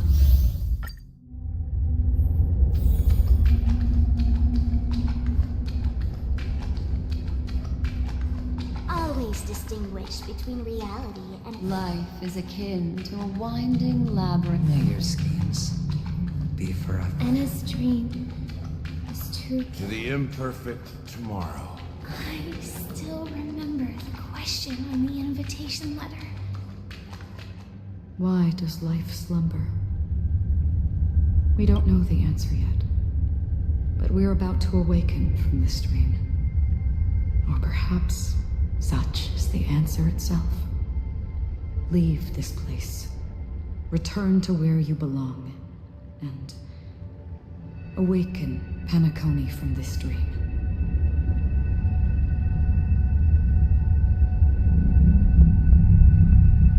As I said, our plan is not about convincing everyone to choose the right path, but about inspiring them to save themselves. So, when will people actively save themselves? The answer is when they are in desperate situations, like a drowning individual in the deep sea. When one's body and mind bear immense pressure, agony, confusion, and despair will follow. I firmly believe that. The fragility of humankind often freezes them in their tracks. But in truly desperate situations, they will strive to save themselves. And now, Penacony has enough heroes to lead them forward. It's through this inherent, self-centered instinct that people exert their utmost effort, even when they know their struggle is fruitless. As absurd as it may seem, it's their resistance. As for now, it is time to guide them, not as a savior, but as a nameless among those mortals. In this way, you will reunite in the warmth of the sunlight. The rain is intensifying. Before we part ways, please allow, so far, you have forged unbreakable bonds with numerous individuals and entities in the sweet dream. Might I ask if you fear severing these bonds with your own hands?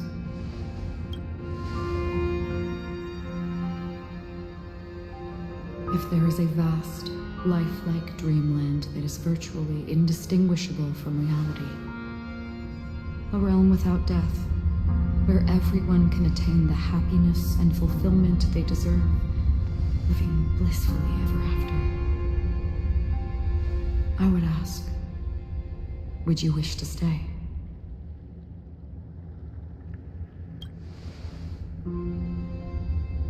Imagine if this splendid dream were fated to fall apart.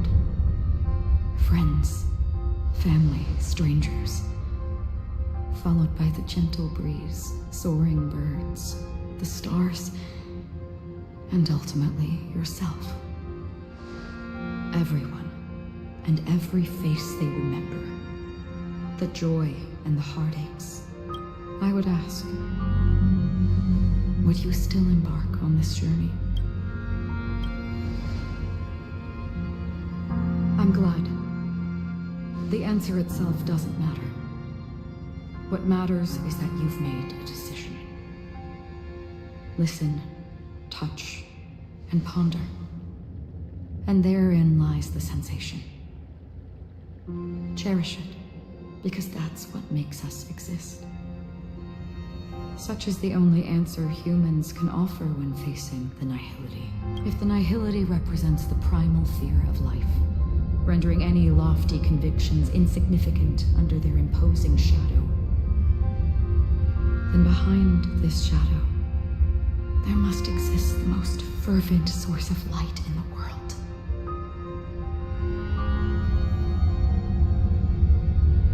Just as every life that edges closer to death fervently approaches the end of the nihility, we must pursue that primordial light.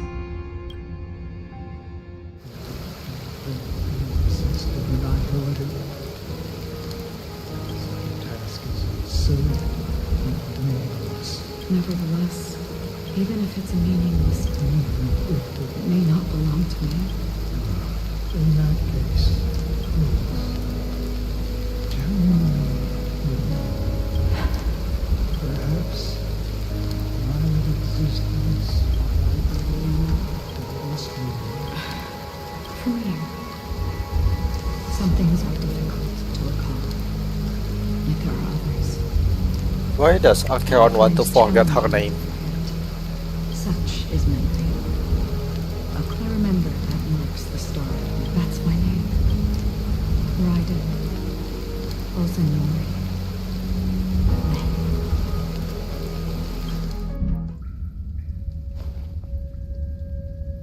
The Golden Dream is getting restless.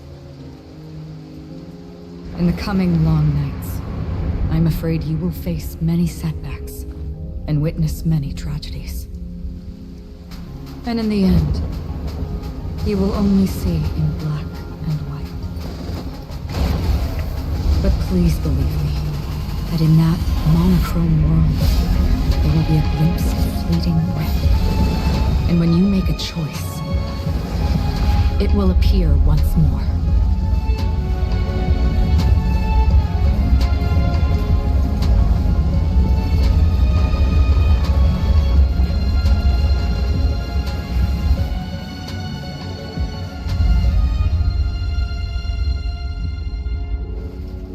What you must do is ponder its significance, then return to the waking world.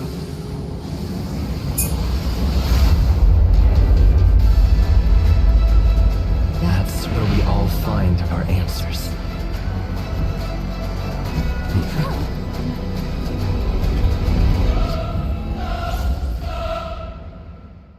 Okay, let's repeat this fight. Broken free from the freedom of order. Let's show them a wake-up call. Good times. Time to say bye. Boom.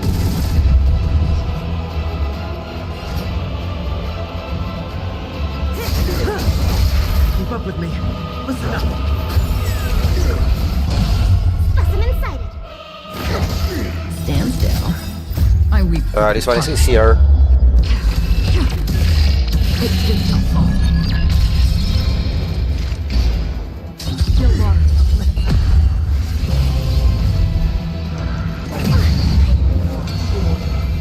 How can the weak be righteous? Wake up!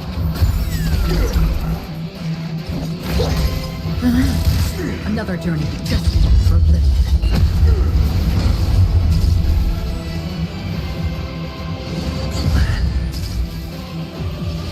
6k armor in the slot.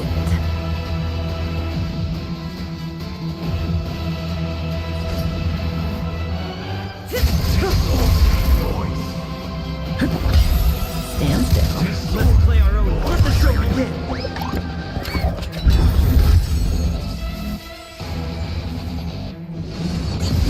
Commencing research.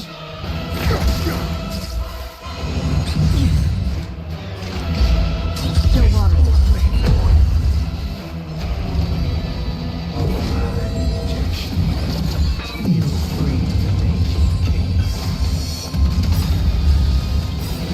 Again, good times. Time to say bye. Boom.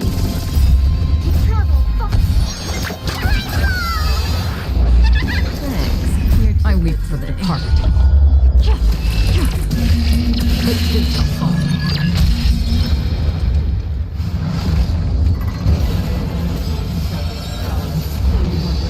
Ooh, this is a lot of damage.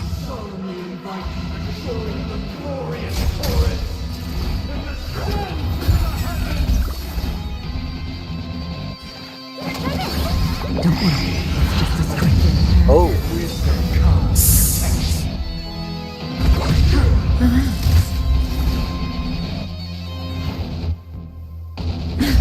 Noisy. Wake up!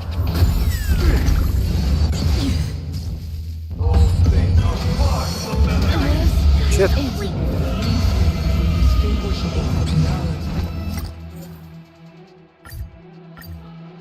Have you broken free from the freedom of order? Can I not survive?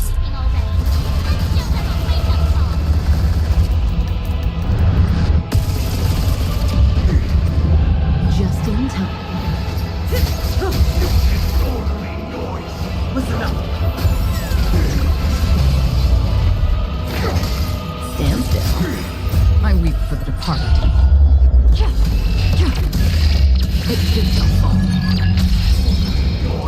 Still water.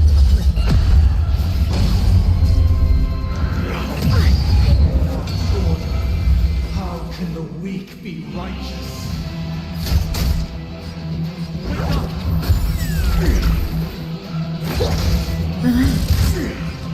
Just for oblivion.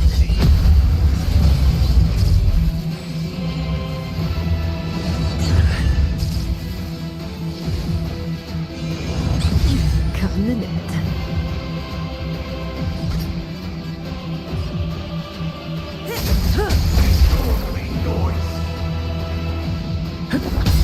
Stand still.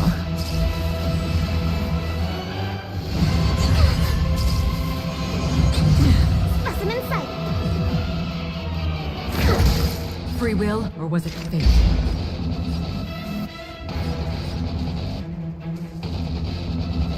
Still water. I weep for the departed. It did not fall.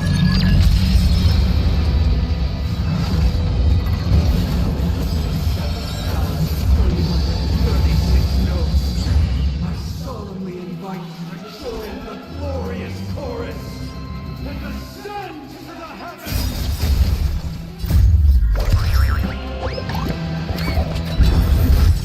Good times. Time to say bye. Boom. I'll take the lead. Relax. I got some shield. Commencing research.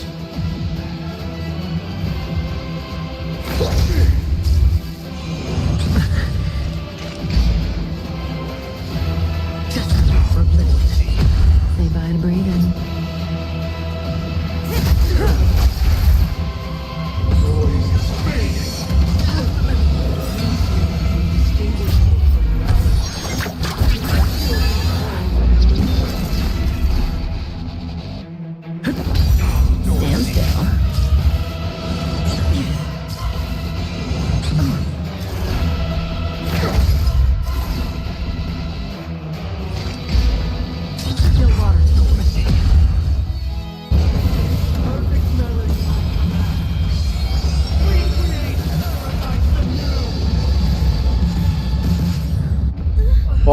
I'm saved.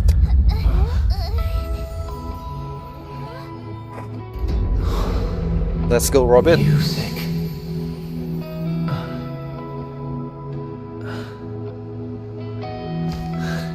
There seems to be another kind of sound coming into the Order's symphony.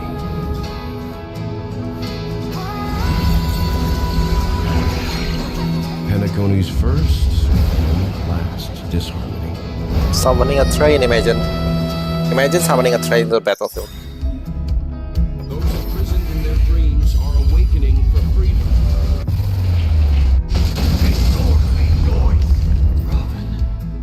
Is that you singing?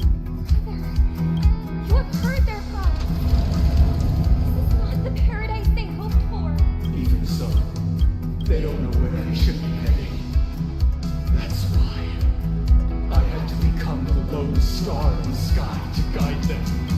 That star must hang in a perpetual night of solitude.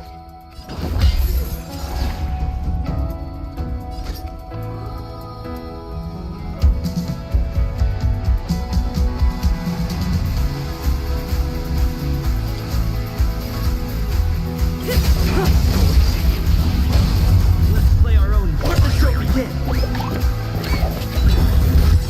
Good times. Time to say bye. Go. I weep for the party.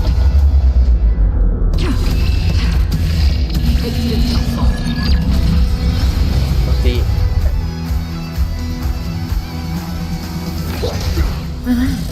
Let's have the destiny for lift.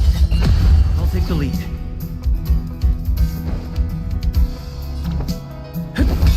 May as well kill them all. Super break. Stand still. Wisdom comes protection. Again. Listen up. Future is full of pain. We won't escape from it.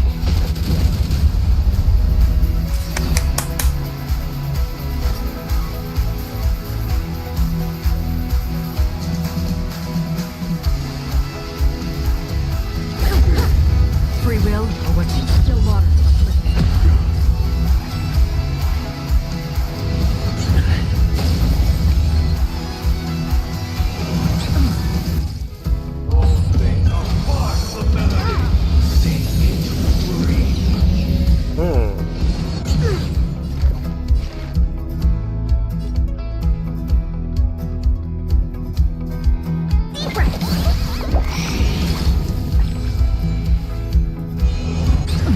Keep up with me. Noisy. Good times. Time to say bye. Go. If we had never experienced solitude, how could we have embarked on different paths?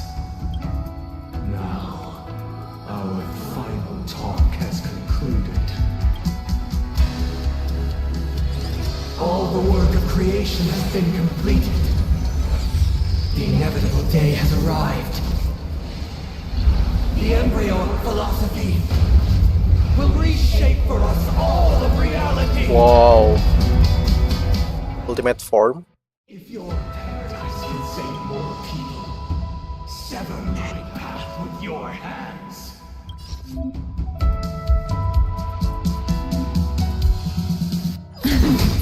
I swear on truth. Another journey begins. I weep for the party.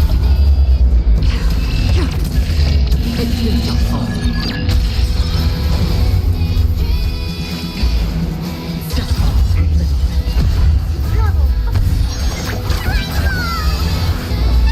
Great team.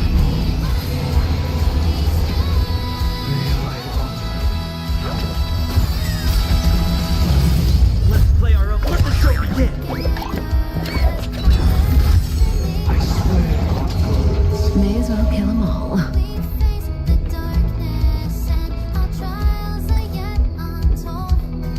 The background music is so good.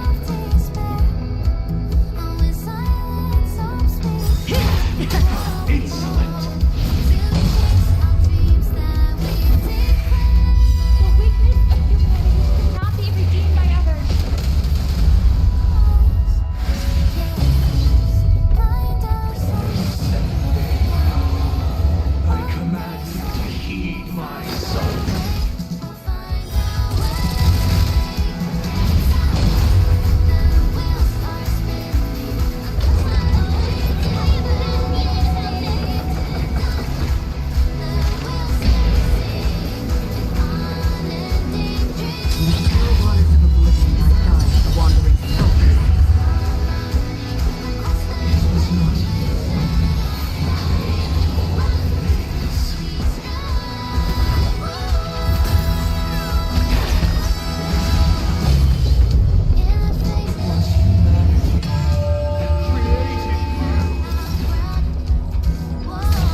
That's a lot of damage. Oh.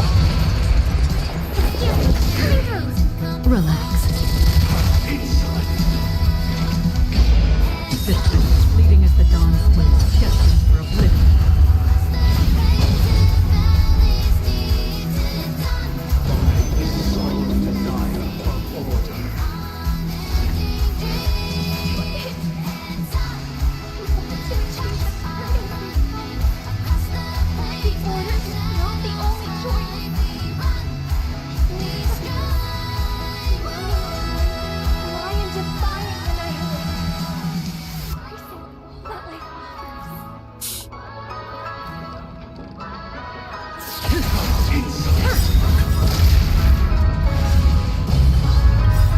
Good times never last. Time to say bye.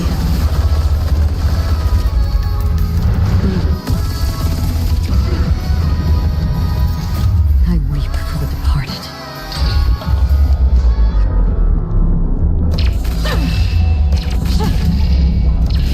Dusk's reign.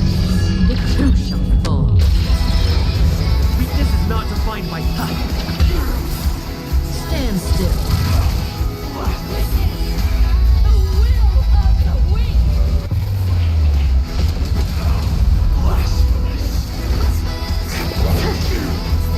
Another journey begins in the chill waters of oblivion that guides the wandering soul. May as well kill them all.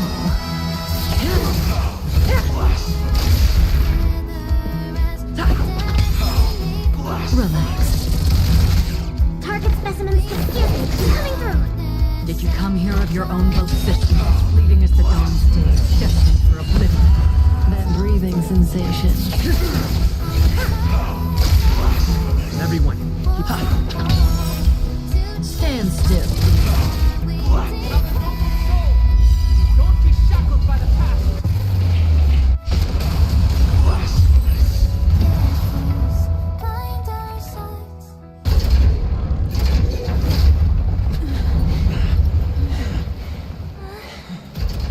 So,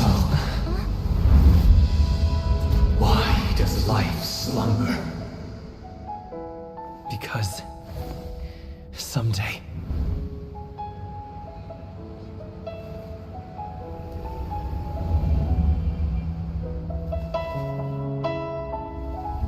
we will wake from our dreams.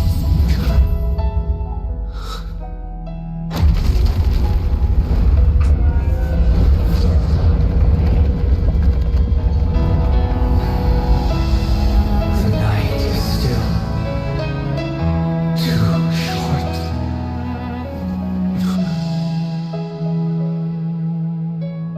Brother, the dream is over.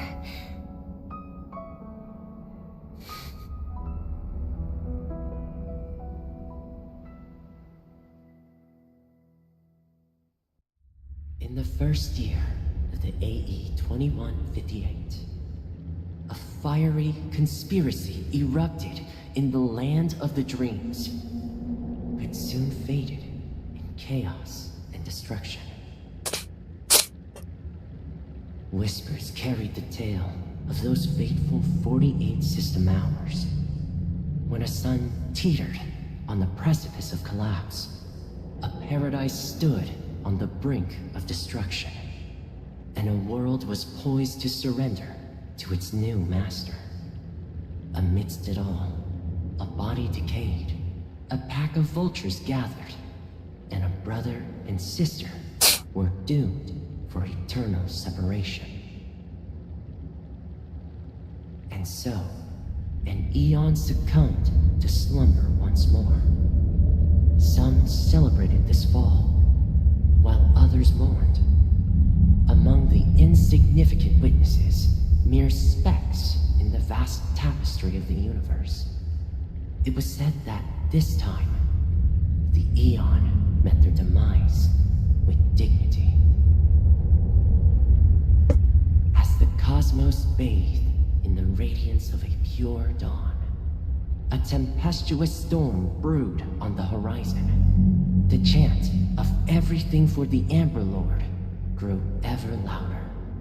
Yet, no matter how one contemplated, time inexorably swings Klapot's colossal hammer in eternal cycles. The tale of the Astral Express reaches both its conclusion and a new beginning. Time marches forward, heralding the arrival of a new chapter in the history of trailblazing expeditions. Brother, do you think the stars will fade away? Where did that come all of a sudden? Because the constellation that looks like the bird, the torrent eagles, looks a bit dim lately. It's the Torment Eagles. Don't worry, it's still there. It's just it's located in the inner ring of Penacony and can only be seen when spring and summer overlap. As for the question you asked, I think stars do die, just like people. But do you know, sister? No star actually belongs to the present. The light we see from them is from a long time ago, even after the stars perish. Their light will travel millions of light years, spent in our paradise. I believe there will be a star like that, shining with the same light. Its radiance will last forever, and its name will be happiness. No, not just one star. We should have 2 stars, or maybe even more. Yeah, you're right. It's a deal then. This is our promise, and nothing will sway our ideals. Yeah, you bet.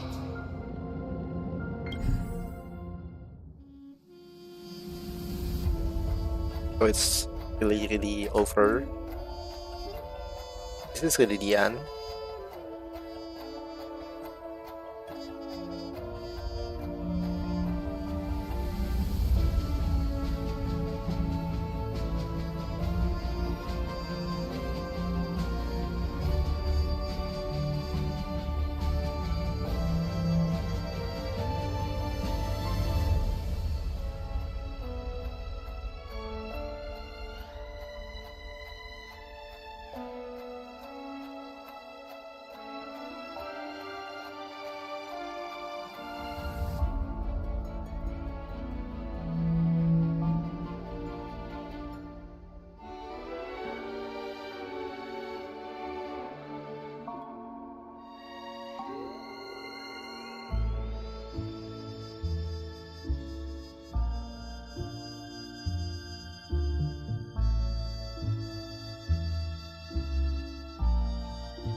Pleasure to hear your voice again. Congratulations. You've become the biggest winner of this festival. Are you calling just to poke fun at me? No. I'm just impressed. Not only did you venture alone into Penacony and discover the truth of Dreamflux Reef, but you also managed to escape with the help of that Knight of Beauty. Remember the recording you received from your Trailblaze friend? It's now the most valuable chip in this game. However, this came at a high cost. Losing a cornerstone is a hefty price to pay. Diamond just called a meeting to discuss what to do with you. Just as I expected. So is Diamond planning to demote me or kick me out of the 10 Stonehearts? Why don't you take a wild guess? Well, alright. Then I'll guess. He's going to promote me to P46? Alright. What will you wager? Are we talking about a real bet here? But if it's just a friendly bet, I'll put on the line what I did when we first met. I'll bet my life, ma'am. Interesting. But since it's Diamond's call, no one can predict the outcome. I'm on my way to Penacony. Once everyone is settled, we'll return to Pier Point for the final showdown. Sounds like I'll be out of the action for a while. Finally, a chance to kick back and relax.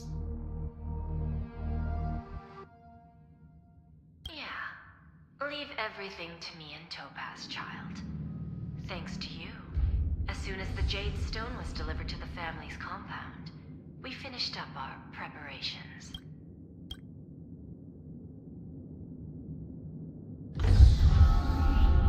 The seeds we planted have taken root. Soon, it'll be time to reap the rewards. Huh?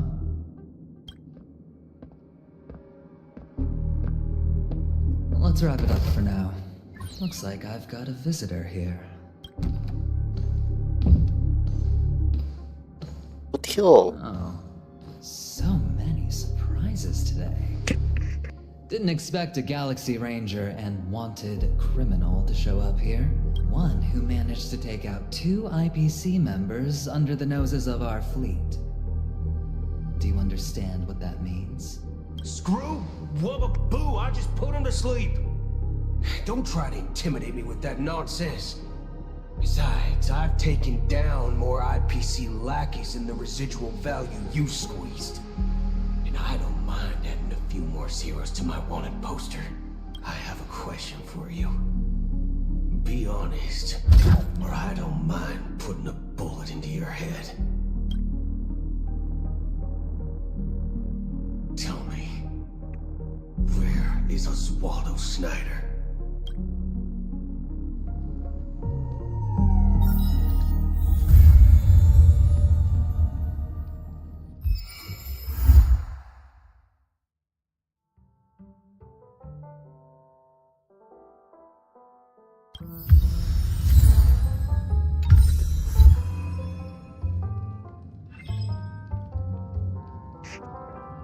Okay, so it's done. Patch 2.2 story, Trailblazer story. And quite a journey. The final battle sequence is pretty epic, and the extra credit and being able to know Raiden Archeon's real name is also awesome. I like this patch. This patch is like one of the best patches so far, like the story and stuff, you know. Yep. Finally able to like meet Firefly again, and yeah, cannot wait for the next patch to come so I can like pull Firefly. And yep, I think that's all for the stream. Thank you for anyone that comes visit the stream, and yeah, see you guys later. Bye bye.